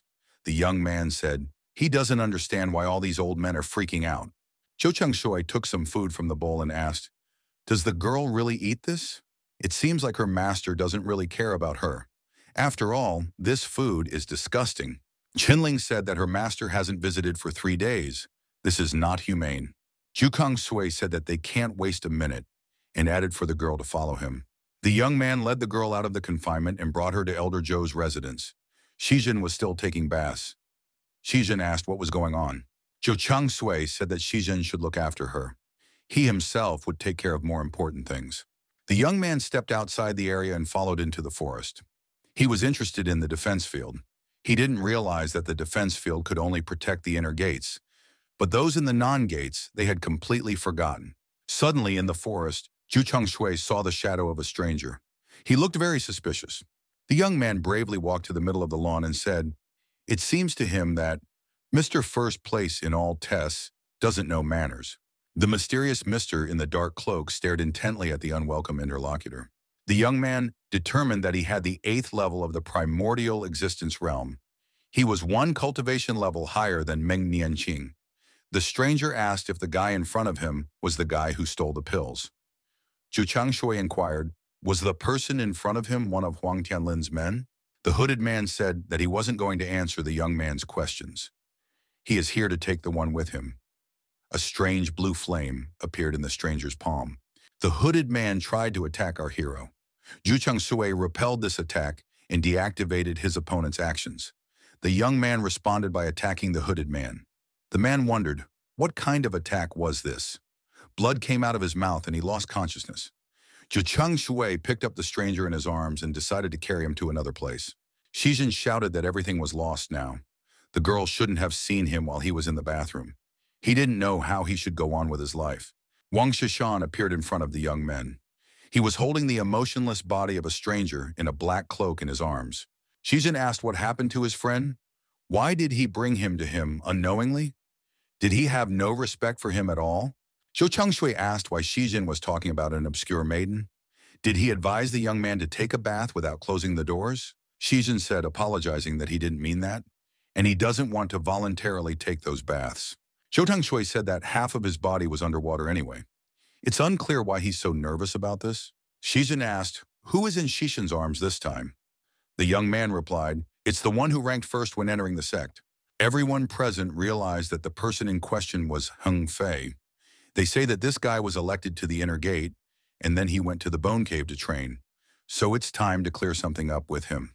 Zhou Changshui slapped the cloaked man's cheek and told him to come to his senses. He has some questions to answer. Heng Fei came to his senses and asked what was done to him. And where is he now? Zhou Changshui said that the opponent may not even try to use his strength. Otherwise, his bones would start to break and he would eventually die. The young man added that his opponent should not stare at him so viciously. Otherwise, he would regret it. Heng Fei was scared. What are they going to do to him? Zhou Changshui replied that he didn't have to fear for his life. Zhou Changshui said that he would only ask 3 questions. And if Heng Fei answered as he should, he would be released. However, if the young man answers even 1 question incorrectly, they will have to extract his soul, put it in a small container with a soul-eating worm, and throw it out where no creature will find it. Zhou Changshui added that Heng Fei would only be reborn after 10,000 years. Zhou Changshui said, now he knows who is behind all this. Shizhen asked, is it true that his master was locked up by that old man, Huang Tianlin? Zhou Changshui said, all the facts say so, but Heng Fei doesn't know where he is being held. The young man added, he didn't think they would be able to take control of most of the sect masters. Xiao Shizhen asked, so what should they do now? Zhou Hangshui suggested that they should just stay here. It wouldn't affect them in any way. Shizhen said that he agreed. Ka Qinglin asked, what do they mean? As sect disciples, aren't they obligated to help their masters if they are in trouble? Shizhen said for her not to worry. His master would get out of any situation. Zhou Changhui remarked that he was indifferent to the fate of this sect at all, but for the sake of his friends, he might go and see what's going on there. The young man added that he wasn't sure if he could save the master, so he can't be counted on much. Zhou Changshui went to fulfill his promise. The young men followed him. The boys said they wouldn't just catch him. In the end, Zhu Changshui told his friends to wait for him and ran off in that direction very quickly. Shizhen told the girl that she could make herself at home. He himself decided to take a nap. Suddenly, Master Zhou appeared. He asked Shizhen why he had spoken so badly of him. Shizhen told the master that he was wrong and apologized. The elder motioned for the young men to go inside. He said he had a story to tell.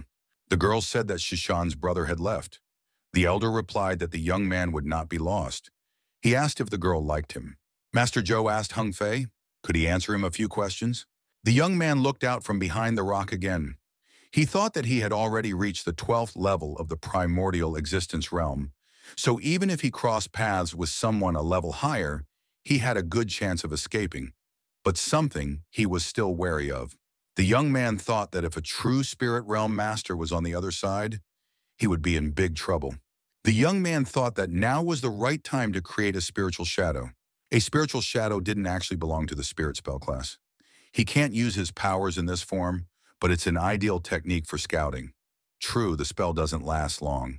The young man thought that he only had half an hour to at least reach the place where they were keeping the master.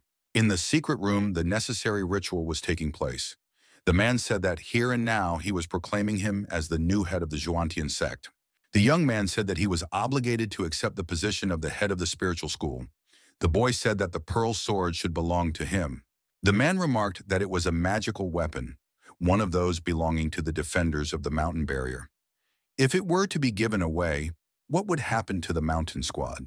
The young man noticed that the elder had also been spying on the mountain squad for a long time. The man said if they ceded the position to him, he would be able to share the artifacts of the mountain barrier protector squad with everyone. He was sure that during the sex cataclysm, this squad wouldn't be of much use anyway. After this question, what matters did they have left to discuss? One of the young men remained silent and watched what was going on. He was not listening to everyone attentively. Zhou Changshui overheard this conversation and thought that Huang Tianlin and the other masters were plotting all of this. Could this really be a conspiracy? The guy thought that there was some sort of disagreement within the sect. Now it's all turning into a rebellion. Not only against the medical school, but also against the spiritual school. The young man guessed which schools the remaining two masters belonged to. Having received the necessary information, Zhu Changshui decided to act and went on to implement his plan. At this stage, the young man was interested in where Zhang Tianyue was being held. The young man scanned the wall that was nearby with his keen eyes and realized that there was something behind it. Zhou Changshui, using his 12th level magic ability, peered through this wall. He was astonished by what he saw. The guy thought it was an interesting spell. It was a good thing that his spiritual shadow technique didn't belong to the spiritual spell class. Otherwise, he wouldn't have been able to sneak in here. The young man followed further and saw that the deputy sect headmaster Jean was in front of him. The girl was in confinement. The young man bowed and said that he was Wang Shishan, Qinglin's close friend. He only came here with good intentions. Master John said, "So that's what he is, Wang Shishan." She had finally seen him. Master John added that the young man should leave here immediately. He shouldn't stay here. Wang Shishan said, "He is here to save Master. He came with that very mission in mind." Master John said that the heads of the medical and weapons schools, as well as the masters of the Tao Art School, have all been caught. They are being held in different places. Master added that the young man should go to the Zhu family in the Imperial City and find Zhu Tianxie, the deputy head of the Tao Art School there. He should find a way to get out of there and tell them about what's going on here. He would definitely come to their rescue. The young man wondered, is the Zhu family really in the Imperial City? Master John said, she hoped the young man would find a way to get out of here. The young man found himself outside the outskirts of the settlement, while still covered in earth. The boy said that he would like to go to the Zhu family himself. The young man regretted that he could not get out of here.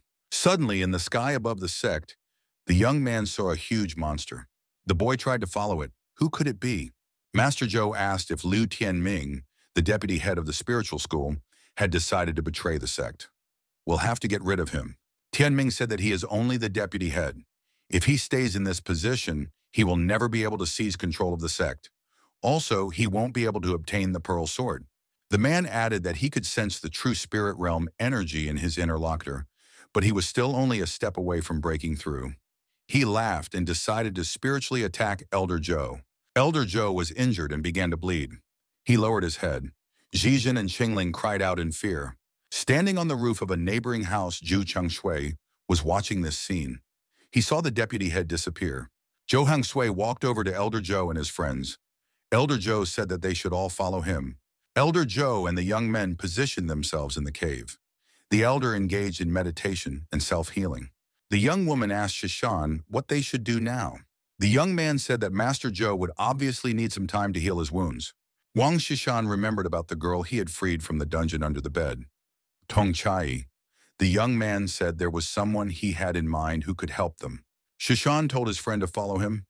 This place must be safe. Therefore, Qingling will take care of the master and they will quickly find someone and return. The young men, as they passed by, heard the conversation coming from inside again. Someone was saying that they shouldn't do this because the deputy head, Master Liu, was about to wake up. A young man told his fiancée that he wouldn't wake up so soon.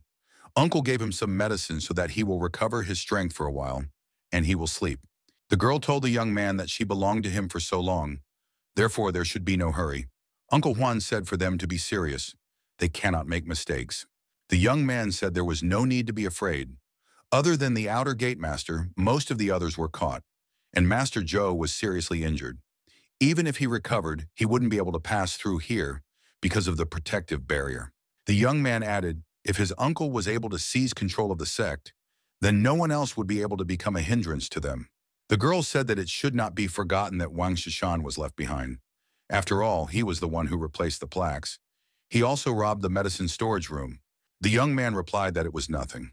If the young man risked meeting his uncle, he would realize that compared to him, he was just a pathetic bug. The young men entered the room and Wang Shishan said that it was just a coincidence. The bug they were just talking about is going to teach someone a lesson today. The young man wondered, how dare this Shishan show up here? Did he really think that they were still in the Tower of Trials? The young man said that they were precisely not in the Tower of Trials. That means that if he destroyed someone, it would be for real. The groom wondered, are the young men in such a big hurry to get killed? Wang Shishan was tired of this worthless talk and approached his opponent and gave him a right hook. The young man's mouth bled. Shishan said that it was now Shi Zhen's turn to deal with this rascal. Shi Zhen said he wouldn't do that. Wang Shishan said that his colleague has no sense of teamwork. We mustn't forget that his master is now suffering from the injuries that Master Lu inflicted on him. Does Shi Zhen really not care? Wang Shishan said for Shi Zhen to deal with the opponent in that room. After that, the young men visited the basement room where Tong Chai was. The room was empty. Shishan thought, did she really leave? The young man said, fortunately, he had prepared himself. He took out a jar and opened it. From there, a treacherous butterfly flew out. Zhizhen was frightened and asked where did it come from. Wang Shishan said that they should follow this butterfly. An elder appeared, and when he saw the young men, he shouted with fear, who dared to do such a thing? The picture the man saw really shocked him. Zhizhen asked his interlocutor, is it true that with the help of this butterfly, you can find anyone? The young man added, it seems that his master had once found him in a pit just because of this thing. Shishan noticed that this direction was leading them outside the sect head's residence. Shizhen assumed that there was some secret place in the outer gate. Shishan said that he wasn't sure yet. He had been there before, but he was just wandering around the head's residence. He remembers that there's supposed to be a bamboo forest there, not far from the mountains, but he's never gone that far. Shishin asked fearfully, could a strong spirit beast be kept there? Shishin said, his interlocutor is already at the 10th level of the realm of primordial existence after all. He shouldn't be afraid of spirit beasts at all. Suddenly, someone shouted out where these young people had gathered, and not far away from them, an explosion rang out. The young men barely had time to bounce aside. Huang Tianming appeared in front of the young men. The man shouted that the youth had ruined his nephew's wedding and stolen the pills. He had also subjected his nephew to ridicule. Tianming shouted, if he didn't tear the young man's body into pieces right now, he wouldn't be able to get rid of this hatred in his heart. Zhou Changsui decided to distance himself from his opponent and activated the defense field. Suddenly, a stranger appeared beside Shizhen. The young man asked who he was. The stranger said that he was the deputy head of the medical school, Xiatian Shi. The deputy head asked, since when did the Xuantan sect acquire 2 disciples of this level? Xuantan used a strange green disc for defense and offense. Wang Shishan had dealt with this young man and sent him away from the sin. The young man said that there was no need to fear people with such a low level of heavenly mystery realm. The deputy head of the medical school returned holding that green disc and said for everyone to get ready. A young man threateningly said that he would finish everyone off now. Wang Shishan told the interlocutor that his enemy was that elder, and this young man would be dealt with by Shizhen himself. Wang Shishan decided to fight for real against Elder Tianming. The man asked, how could this be possible? The young man is only at the 9th level of the primordial existence realm. How is he going to fight him as an equal? Wang Shishan said that he had slightly underestimated his opponent. It was now clear how he was able to capture all the other sect masters. The elder thought, how was the young man able to determine his cultivation level? After all, he's not at the level of a realm of primordial existence. Then what is his level? Wang Shishan said that he was a disciple of the primordial existence realm, but his opponent was too inattentive. The young man attacked his opponent and applied the 9-headed dragon to him. A huge dragon appeared and was about to attack the elder. The dragon made such a powerful strike that the elder flew far back and hit a rock and destroyed it. He thought, how is this possible? The elder asked, what's going on? The young man is only at the 9th level of the primordial existence realm. After all, he shouldn't be able to harm him, not even by surrendering his spiritual body to the flames. The man asked what spell his opponent was using. The young man thought that although Huang Tianlin's aura had been pierced, this blow could not save him. The only thing left was to take Shizhen and run away from here. Only by retreating would they have a chance to survive. Suddenly, Shizhen fell from the sky. This must have been the aftermath of the battle he had with the Green Disc youth. The deputy head said that the young man was also quite talented. Would he be willing to become his disciple? If he agrees, then we'll have to spare him. Shijin said he doesn't agree. The young man with the disc said that means the young man has guts, and said they have a chance to see who wins, his sharpening stone or his opponent. Suddenly, Wang Shishan jumped up and punched the green disc youth in the jaw. The young man lost his balance and dropped the disc from his hands. The blow was so strong that the deputy head fell to the ground and couldn't get up. Wang Shishan walked over to the sharpening stone. Shishin, looking at the sharpening stone, remembered his friend Shizhen. Tianming appeared again and said, if the young man was able to defeat his deputy, then he can definitely expect no mercy now. And the elder said that he would destroy the young man without regrets. Everyone saw that Shizhen was standing on his feet again. It seemed that he was completely unharmed. Tianming shouted that this was a breakthrough. Shishan added that this young man had withstood a very strong attack. Suddenly, a storm broke out in the sky. Huge clouds appeared. A golden bell appeared from behind the clouds. At Prince Ju's mansion, Jubashin said, he didn't expect anything less from the Huantian sect. Master Tianming said that this young man's breathing was knocked out. Yes, and his body is badly injured. He doesn't think that the young man will be able to withstand the breakthrough to the next realm. Master Tianming thought that he should first destroy this fellow before dealing with Wang Shishan. In the sky below the bell, Shi Zhen appeared in a huge ball in the sky. And now everyone could see who had made the breakthrough. Master Tianming thought that the bell had broken through 10 times. How could this be possible?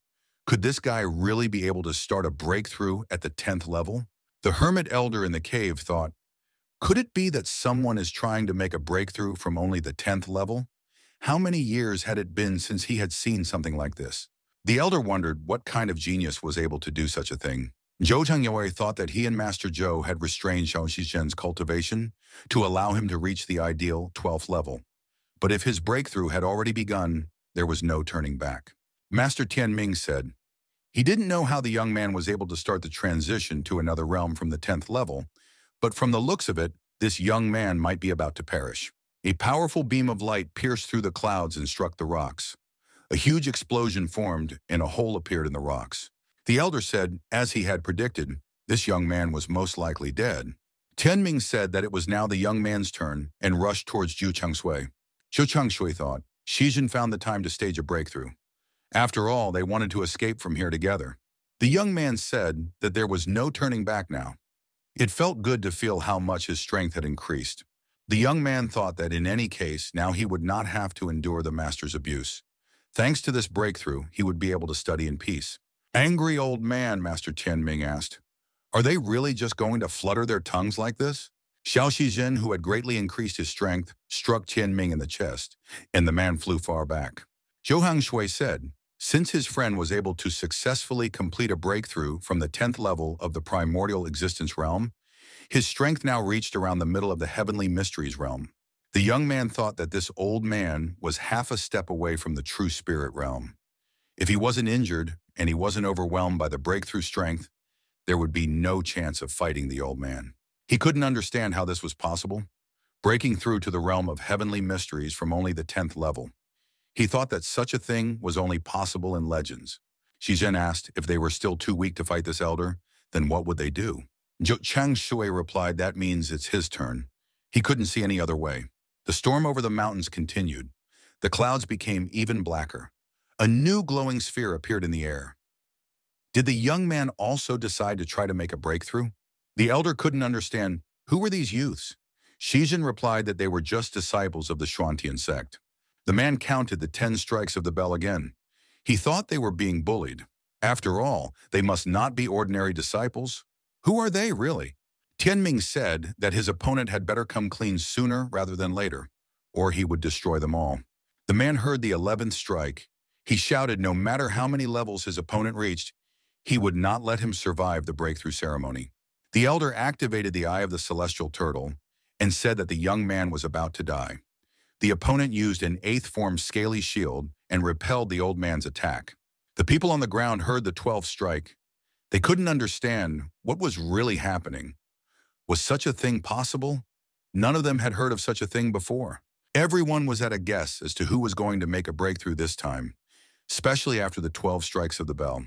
Tong Chai thought that this was the peak of the heavenly mystery realm. Who could it be? The young man stated that he fortunately barely made it in time. The young man added that the rest was left to his friend. Elder Tianming also guessed that this was the peak of the heavenly mystery realm. This is an unprecedented event. An ancient elder rose from the crypt and said that he was ready to surprise the Wanyan sect. Zhou Changshui said that he had now reached the realm of heavenly mysteries, and there was only a little bit left to the true spirit realm. Zhou Changshui approached Master Tianming and hit him hard in the face with his fist. Tianming flew far back and fell to the ground, forming a pit. The young man said that his opponent had fallen very low.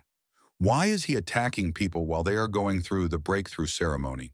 Zhou Changshui found Tianming lying down and pulled him out of the ground. He asked the young man if he had already finished the ceremony. Zhou Changshui said that they were both now at the same level of the heavenly mystery realm. Zijin said his interlocutor, abnormal, bringing him here against his will, now these blows that almost took his life. Zhou Changshui wondered, how dare Zijin get angry with him? After all, he was the one who had helped make the breakthrough. Normally, if one realm's cultivation did not reach perfection, it would be almost impossible to successfully complete the breakthrough ceremony. Zijin stated, however, he had become considerably stronger, and now no one would dare to tear him away from his books. Zhou Chengxi said, to the best of his knowledge, in order to break through to the true spirit realm, one must have the perfect level of the past realm before the breakthrough. The young men separated in different directions. Shijin said that he just wants to read books, in hopes to be left alone. Zhou Kengshui noticed that Elder Tianming was coming to his senses, and said that it was dangerous for them to stay here. The young man grabbed Shijin by the scruff of his neck and said that they should leave this place immediately. The black-cloaked young man said that this young man was able to reach the ideal in the realm of primordial existence. Zhou Changshui recognized him. It was Qiu Wen. Qiu Wen thought that this young man was being very brazen. Zhou Changshui thought that Qiu Wen was very fast. The young men bypassed the passage through the rocks and ran toward the forest. Already in the forest, they decided to take a break. The young man met Tong Chai. She asked if the young man had reached the ideal in the realm of primordial existence. The young man saw this girl sitting in the depths of the cave on a throne. The young man thought that this was the power of the true spirit realm. Zhou Tengshui bowed and said that he was thankful for the master's help. The girl approached the young man and tried to heal his body. The young man flinched in surprise. The girl said that only those who have the 7 seals are able to pierce the heavens and create their own worlds. And the young man has a great talent. From today, he will be her apprentice. And asked if he agrees. Zhu Changshui replied that he didn't agree. The guy said that Tong Chai was only a step away from the ideal of the heavenly mystery realm and the primordial being realm. But she had already made a breakthrough to the true spirit realm. Because of this, there are only 3 seals on her body, so she won't be able to create worlds. The young man added that he could help the girl reach the ideal of the past realms. The female interlocutor was surprised and asked how. Zijin tried to see something on his body. Zhou Changshui, with an apple in his hand, asked what the interlocutor wanted to see there. After all, he only had 1 seal, but even one was unrealistically difficult to obtain. After all, he was told not to rush into a breakthrough. Now he could blame himself. Shijin said he was just curious to see. And who says he's dissatisfied? He doesn't care how many of these seals there are. Zijin said that when he can get out of here, he will definitely find a secluded place where no one will ever find him, and he would be able to read whatever his soul desired. The young man added that soon he would definitely be able to get a grant and would work hard for the good of his homeland. The young lady once again decided to check for the seal on her body. Zhou Changshui looked at her seals and said that the way of heaven is connected to the way of earth. There are 5 elements in this world. The young man said that only after passing the 3rd level, they are able to transform the QI energy into a new seal and gain the ability to create their worlds. The girl said for him to continue. Zhou Changshui said since they both made a breakthrough after the perfect level at the previous realm, they got the seal. The young man added that other ordinary cultivators were unable to see the strength level. The girl's breathing is soft and full of energy, but the flow of qi is unstable and hard to balance. It's all because she lacks 2 more seals. The young man added that she lacks the seals of fire and earth. The girl asked how she could get them. The young man replied that she needed to find a source of energy. Each of the 5 elements originated in its own personal energy source, but it is extremely difficult to find it. The young man added that the sources exist between heaven and earth. No one is able to take possession of them. As long as this world continues to exist, the sources of energy will always be somewhere in it. There is always hope to find them. The girl said that the young man was right. As long as she is in this world, the possibility of finding the energy sources is there. The young master entered this room. He said that there was expectedly no one here. The elders noted that there was no one left. Apparently they had all fled by now. One of the elders remarked that as long as the mountain barrier held, not even a fly could pass through it. The newly arrived elder said to summon everyone immediately. Even if they had to turn the entire sect upside down, they were obligated to find everyone who had escaped. The girl was resting in the shadows. She had no idea what had happened to Brother Shishan, but they had left the cave without leaving any word. What if he couldn't find them? Master Zhou had told Qing Ming to relax at least for a little while. He's not even worried about his disciple. Brother Shishan is smart enough, and nothing will happen to him. The elder added, instead of sitting here, she can find a place and meditate. Master Zhou added, the girl looks very weak. She should train more so that she doesn't become a burden. The man said that he had recovered his strength already, so he would go look for young people. Master Zhou noticed that he had prepared a bath of healing herbs inside the house. If the girl wants to not be a burden, she should take it. Stration Zhou said that Chuang Tianming must have died a long time ago, and his spiritual art school is free. Master Zhou said he wondered how he would feel if someone stole his precious card. Zhu Chengshui spent the night in the cave. In the morning, he woke up and stretched. The young man said once he got a good night's sleep, he could feel his strength had increased significantly. Just how tangible was the difference between the realm of primordial existence and the realm of heavenly mysteries? Xiao Shizhen continued to sleep, lying nearby. The young man woke him up by prodding him with his legs. Zhou Chengshui said that when they were done with their business, Shizhen could go anywhere. Right now, they have a lot of people to save. Shizhen asked, does his friend still want to save someone? The interlocutor said that yesterday was just a warm-up. Today, the real battle will begin. Shizhen said that in that case, it would be better to do it without him. Zhou Chengshui said that in that case, when he sees his master, he will definitely say that the young man needs more training. Shizhen said that in that case, he's going with his friend. Tun Chai came up and asked if they were awake. The young man replied that he was ready to go, to save people. The girl asked, why is the young man asking her to save people? After all, she doesn't care. Zhu Chengshui asked if she doesn't care about him either. What about their relationship? The girl said, what does this have to do with the young man? After all, she was referring to everyone else. If he tries to flirt with her again, she will finish him off. Zhou Chengshui asked if she was the one who said she wanted to become his master. The girl said, in that case, he should fall at her feet and bow 3 times, and also bring her a cup of tea, and then she would officially accept him as her apprentice.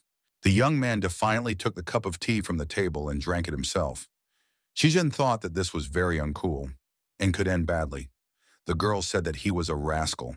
The cave mistress said for both of them to get out of here immediately if they still cared about life.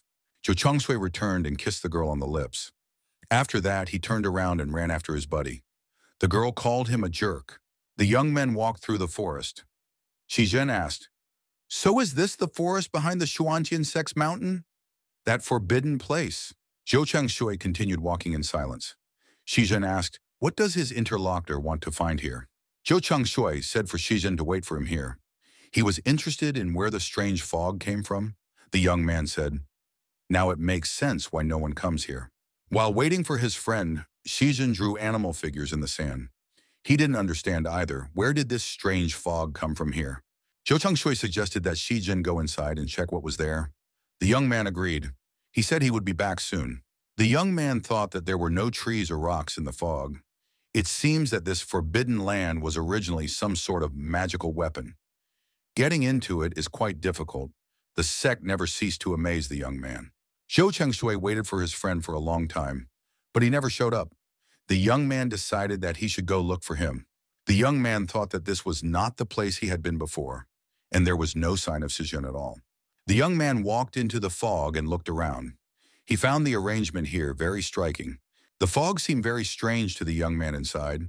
Not only was it capable of dispelling consciousness, but it moved without any rules. The young man thought he was looking for a needle in a haystack. The young man noticed that it became harder to breathe. An astrolabe map appeared in front of Zhu Chengshui. The young man logically thought that this map was an astrolabe map. This map consisted of 36,000 star patterns that were carefully connected to each other. The distance between each star pattern is at least 10 feet, and the distance between them remains the same when they move. The young man thought that if he couldn't find the eye of the formation, he would be trapped here. The boy thought that he was guilty of exploring this fog for no reason. Plus, his friend is also in this trap. The astrolabe map is an immortal magical treasure. It contains 36,000 formations. These formations can have different effects. Ordinary magic treasures are divided into earthly and heavenly treasures. An inner sect disciple is very proud to have an earth-level magic treasure, not to mention the heavenly level. Juanian Academy regards this place as a forbidden place. They shouldn't know about the map, and it seems that this magic treasure doesn't belong to the Academy. Zhou Chengshui decided that he was wrong in his analysis earlier. It's not two parallel overlapping formations in this map, just a door to the back of the mountain. The young man wondered what exactly was hidden in the back of the mountain. That there must be a spiritual magic treasure hidden there? The young man also thought, how did Tung Chai know the way to the back of the mountain? The young man sat down on a rock.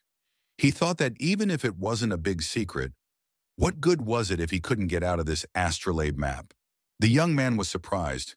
How could he, an immortal world cultivator, be trapped by a small magical treasure? The young man realized that he had to find the eye of the formation. Shizhen was lost in the fog. He didn't understand what was happening to him. What was this place? The young man realized that he was trapped. He was angry with Zhou Chengshui. Why had he only believed him? Shizhen calmed down and decided it was good that he couldn't get out of here. He doesn't have to risk his life to save people, and he can read his books here.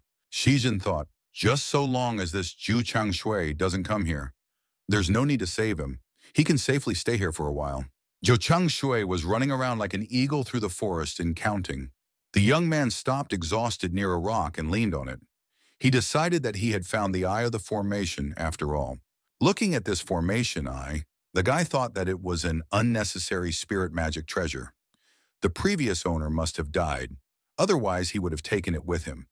If this treasure really didn't have a home right now, then he would be its master. He would become the only cultivator with 7 seals here. Shojin continued to read his books. He was even surprised to find the word gold in one book. Suddenly, someone jabbed him from behind. It turned out to be Zhou Chengshui. He asked if Shizhen missed him. Shizhen let out a curse. He said that he had wandered here for a very long time and was starving. He almost died from exhaustion. Zhou Chengshui said he thought Shizhen was comfortable here. Shizhen said he's just passing the time, and actually it's time for them to save people. The young men noticed that the fog had abruptly disappeared. Where could it have gone? Shizhen said that they should go quickly to save the people, so that they could return home by evening. The elder thought, something is wrong with the intersect. There are 2 youths who have made a breakthrough to the first level of the heavenly mystery realm. The elder said he was sure that everyone had heard about the mishap that happened last night. The elder said, although all the other sect masters were captured by them except for one, the other famous masters are also traveling outside the city. With the barrier in the way, he's sure that even if the masters decide to return, there's nothing they can do. Another elder said that there are a few more masters of the Taoist sect. They are still here. The man added that there were also 2 young men who had made a breakthrough into the realm of heavenly mysteries. We should be careful with these youths. Another elder said that although these 2 youths were in the heavenly mystery realm, they were only young men and were not a big threat. The next master asked, would anyone really let these young men who had made a breakthrough escape? He was told that the man in white had saved those 2, and his level of development was much higher than those here. The elder said that one of them was already at the top of the heavenly mystery realm, and his level of development is even higher than some of the people here. Elder An, a master of the Taoist sect, predicted that there would be a disaster in the academy, but there was one factor they couldn't understand. The ancient old man replied, even so what? After all, there are also a lot of them here, so there's nothing to be afraid of. The old man added, he's not going to act like a frightened beast. He's coming back to practice his poison. If his help is needed, he is ready to give it. The young men thought that this old man was not speaking well to them. One of them added that if one wants to talk about rats, there are indeed 2 of them. Zhou Chengshui and Shizhen, out of habit, overheard the conversation and decided what they should do now. A plan had to be devised. The young man declared that he had two plans and was willing to share with his friend. The dungeon where Elder Ran was imprisoned in a prison made of black magic stone could be entered through a single entrance. Therefore, the technique of disappearing underground would definitely not work. There should also be many guards inside. They should warn Huang Tianlin of their appearance, so it will be difficult to get inside. Xijin said he didn't think his interlocutor wanted to talk about these two options. Apparently, he must have some other plan. The young men moved to the roof. Zhu Changshui says there must be a reason when something goes wrong. He assumes that they have already been discovered. Now it's their responsibility to get out of here. There were still no serious ideas. Zhu Changshui said his friend, a scholar. After all, he reads a lot of books. He must surely have some solution. Zhou Kengsui took out some human figurines from behind his sinus and licked one.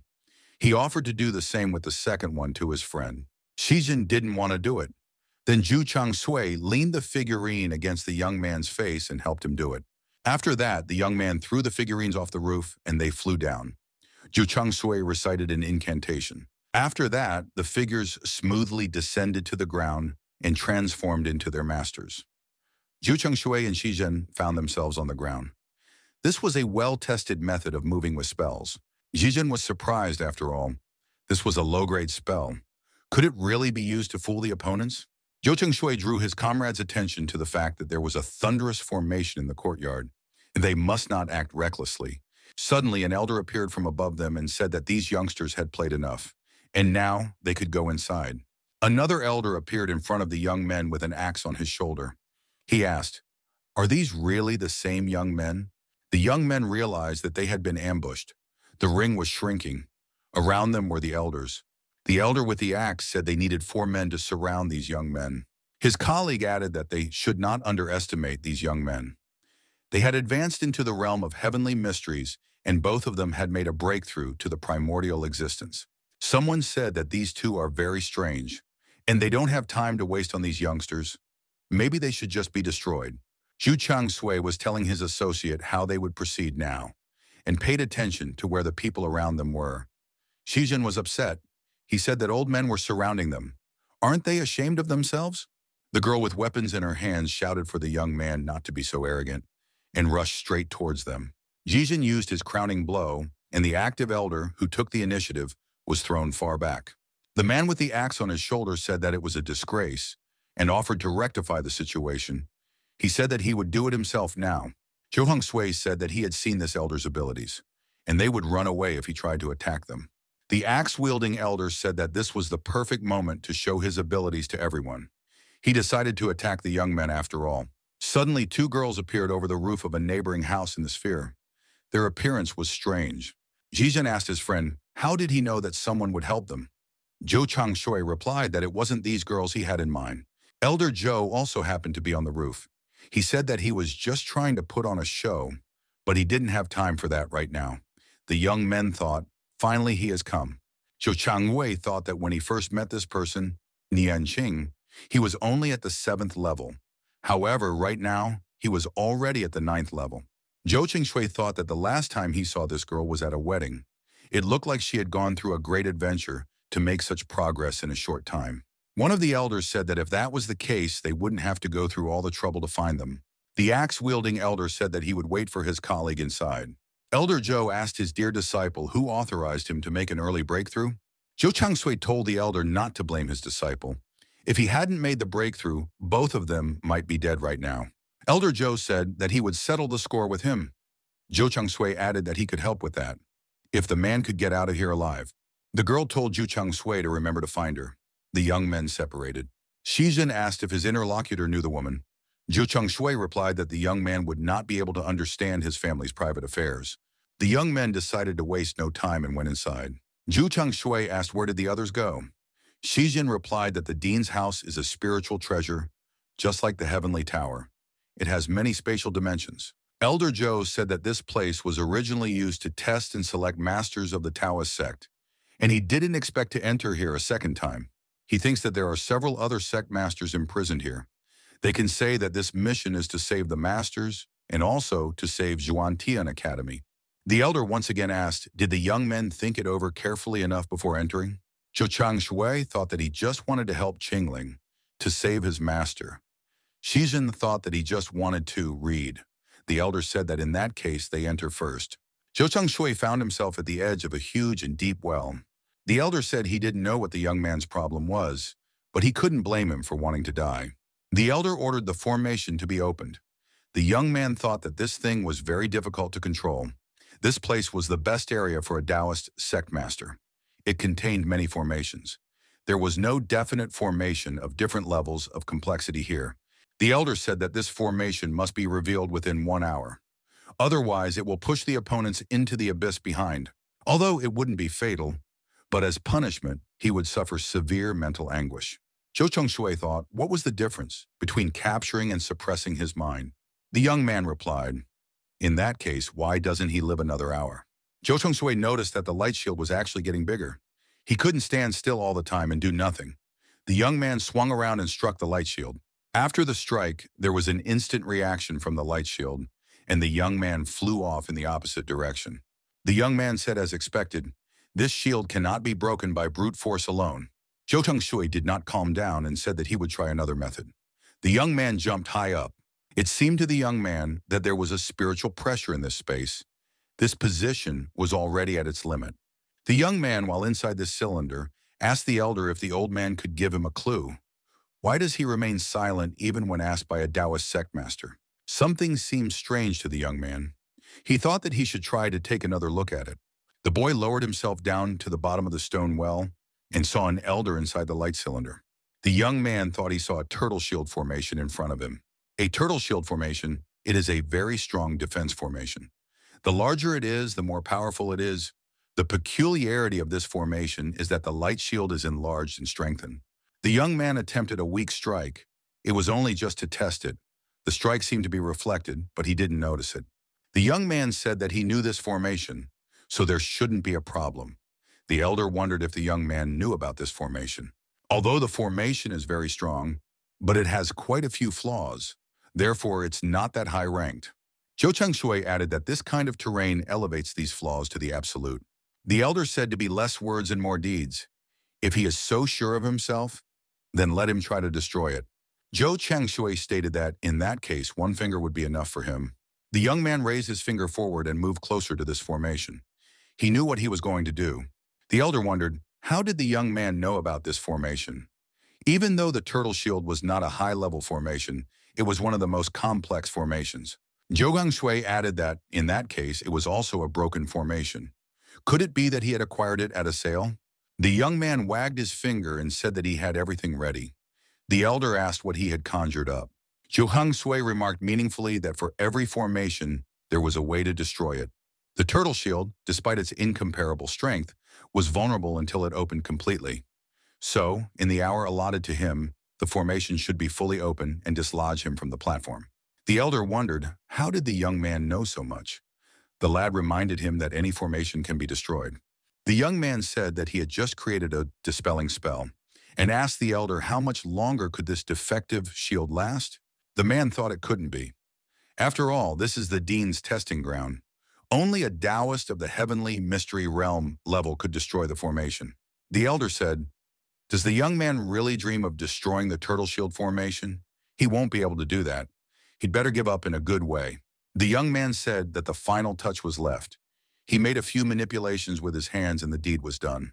The young man approached the elder and said that there was now no formation of this old man. The elder cried out that this was only the beginning. After all, the young man, just a level of the original being. He would now show the chasm between them. The young man was tired of this meaningless talk. The young man swung around and delivered a right hook. The man was deactivated. Zhou Changshui watched the spirit leave the frail body of the restless old man. The young man said that he reeked of weakness. A disciple approached the elder sitting on the peak. The elder asked, how is this disciple doing? The young man asked, does the elder really want to fight him? If so, let him come down and show what he can do. The elder said he didn't expect his unsophisticated disciple to be so impatient. Zhou Changshui noticed that the elder had asked for it himself, so he decided to open the formation. People began to appear from the portal. The young man thought, is it really double vision? Elder said, enough idle chatter. If the young man wants to fight him, he must first defeat the one in front of him. In front of him stood a man just like the twin brother. The young man immediately threw back the person who came out of the portal. The opponent flew far back. Another similar clone appeared from the portal. How many of them are there? Thought the young man. The young man tried the same thing. The result was the same. He thought that this was starting to piss him off. The young man thought that his exhaustion, it was only a matter of time. But it looked like there was no other way to get close to the real Liu Tianping. Jizhen attacked another clone. He had to get close to Liu Tianping at all costs. Before another doppelganger appeared, the young man realized that he had to defeat him. The young man deactivated the next clone, and pushing off, flew towards his opponent in a strong jump. The opponent thought, did this unintelligent young man really think he would let him pass him so easily?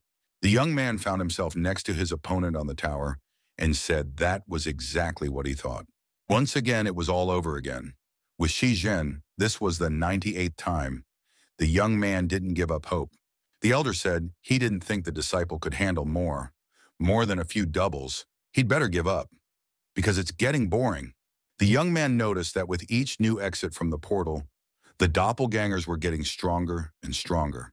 The strength of the real Liu Tianping is the 6th level of the heavenly mystery realm. But these doppelgangers are only at the 1st level. The boy thought that it meant that he wasn't the only one who was exhausted. The young man used different techniques, Raging Blade, Starfall. The opponent repelled all the attacks. Shizhen thought that the portal was also protected by spiritual energy. Perhaps he is defeating the real Liu Tianping. Either he is being exhausted by these clones. Shizhen felt frustrated. After all, he's just a disciple. Why is he being harassed like this? Is there even a shred of justice in this world? The young man applied the heavenly wind seal. Disclosure. After that, there was a bastion. The opponent withstood everything. He said he didn't think the young man could get this far. The elder added, he must admit that the youngster was worthy of his attention. Shizhen declared to this master, get the hell out of here. If he wants to finish him off, he should do it with his own hands, not with the help of the unfortunate clones. Tianping said, this young man better shut his mouth. And for the first time, he decided to attack him. Shizhen asked after attacking his opponent, did he know what his main weakness was? Shizhen replied, his opponent is too arrogant. The young man applied an attack, the heavenly wind seal. The young man said he understood everything, creating doppelgangers. His opponent was trying to study his technique. Shizhen looked at the lying doppelgangers and said that all those 100 times, those clones used the same technique. Because of that, he was able to adopt that technique. Tianping was surprised by the information the young man had just given him. Shizhen repeated as he had said before. His opponent was arrogant. If he didn't interfere, his doppelganger would be able to figure it out on his own. Shizhen added, did his opponent really think that he had won? The young man looked around and couldn't understand what was going on. Where had everything gone? Where was he now? Suddenly, the young man found himself in a different place, in some kind of room. In front of him stood an elder. It was the deputy sect head, Xiao Tianyi. Zhou Cheng Shui found himself in the broken pulse formation. The elder grabbed him by the throat and lifted him above the ground. The young man, coughing, asked, was this really all he could do? In the crimson mist formation, Elder Zhou continued his battle. He fought against an elder who wielded an axe. His opponent said that he wouldn't run far. There was also a battle in the Bloodwater formation. The elder was raising his opponents who were in the neighborhood with bows. One of the leaders said that even using formations, these weaklings couldn't handle a few pesky rats. Why are they such useless trash? The old man announced that someone had snuck into the Peach Blossom formation. It wasn't authorized. In the Peach Blossom formation, Tong Chaiyi was found to have been freed from the dungeon by Zhu Changsui. An old man appeared in this formation and asked who was she? How did she end up here? He added, does she seek death if she disturbed his gardens? The girl used her energy weapon against the old man. It was enough. The opponent wondered if the old man was so weak that he could not withstand even one blow. The elder shouted that he was about to tear his opponent apart. How could he dare to get in his way? The young man threw a few punches and the elder fell on his back, spreading his arms and legs apart. The young man said, he didn't think the sect disciple was such a weakling. It's a sheer disappointment. The elder didn't give up. He struggled to his feet and activated his spiritual powers. He summoned his energy beast. It was a huge predator with glowing eyes. Zhou Shui immediately determined that the 3-star spiritual beast in front of him, it was a 2-headed black wolf. The young man was not afraid of it. The young man thought, although its cultivation level was equivalent to Tianjuan's, but unlike him, this beast was quite fast and had an impenetrable hide. The elder said, now he was curious to see what this kid could do. This boy once again gave the elder a staggering punch to the jaw. The man flew upward and fell to the ground. The young boy asked, was this really it? The conspirators watching the events from inside through the screen had a chance to see Tunchai deactivate the bald elder. The events took place in the garden. A young girl looked directly into the elder's eyes through the screen and said that she could see Elder Kuya. It was the young lady who asked why the elder didn't greet her. The elders remaining in the room realized that things had not gone according to plan. All their grandiose calculations were falling apart. The elder said if Huang Tianling let her favorite disciple go, she would keep him alive. Tianling said that first we should let his deputy go. Otherwise, he would strangle that girl. The elder was kneeling beside the defeated two-headed wolf. He tearfully begged Zhu Chang Sui to have mercy on him. Zhou Chang Sui said if the opponent wanted to live, he should immediately remove the formation, because it is necessary to save those people. The elder was even more frightened and said that he would fulfill everything. In the confined space in front of the huge screen, the opposing pairs were becoming more and more. Who would be victorious? A young man with fierce eyes shouted for the elder to immediately remove his vile hands from his beloved. The elders couldn't understand how this young man had gotten here, and how did he get out of there? Another elder appeared from the portal. The man was carrying Tian Ming and Shi Jin. Both of them were senseless. Zhou Changshui was even more outraged. He shouted for that old man to take his hands off his brother. Tongchai turned to Elder Chu. After spending so much time as an obedient dog, he was really used to this kind of thing. Wasn't he? The man noticed that the one who was nicknamed the Pride of the Heavens had fallen into their trap. The girl drew her sword and said that if there wasn't this secret plot, he would have rotted deep in the ground long ago. The girl remembered the not-too-distant time when she was not alone in the steppe. She rushed after the old man and shouted for her father to wait for her. The man through the veil asked, wasn't Mrs. Tun glad to see her father again? Mrs. Tong said, how dare Kyo-wen do such a thing? The girl was extremely angry. Kyo-wen said he did not expect that she could succumb to the swelling emotions so much. The man added if her mentor was still alive, he would be terribly happy about it, and laughed. How terribly wrong the teacher was and didn't try to fix the root of the problem. Kyo-wen said that old man Huang Tianming, a real pain in the ass. After all, he had saved the girl thanks to her father's techniques. Today, the Huantian sect was not what it was under her family. It has become many times stronger than before. Isn't she happy about it? Kyo-wen walked closer to Miss Tong and asked if she regretted giving up double cultivation with him. The girl was tired of unnecessary conversations and raised her sword high up and used the shards of the stained glass window.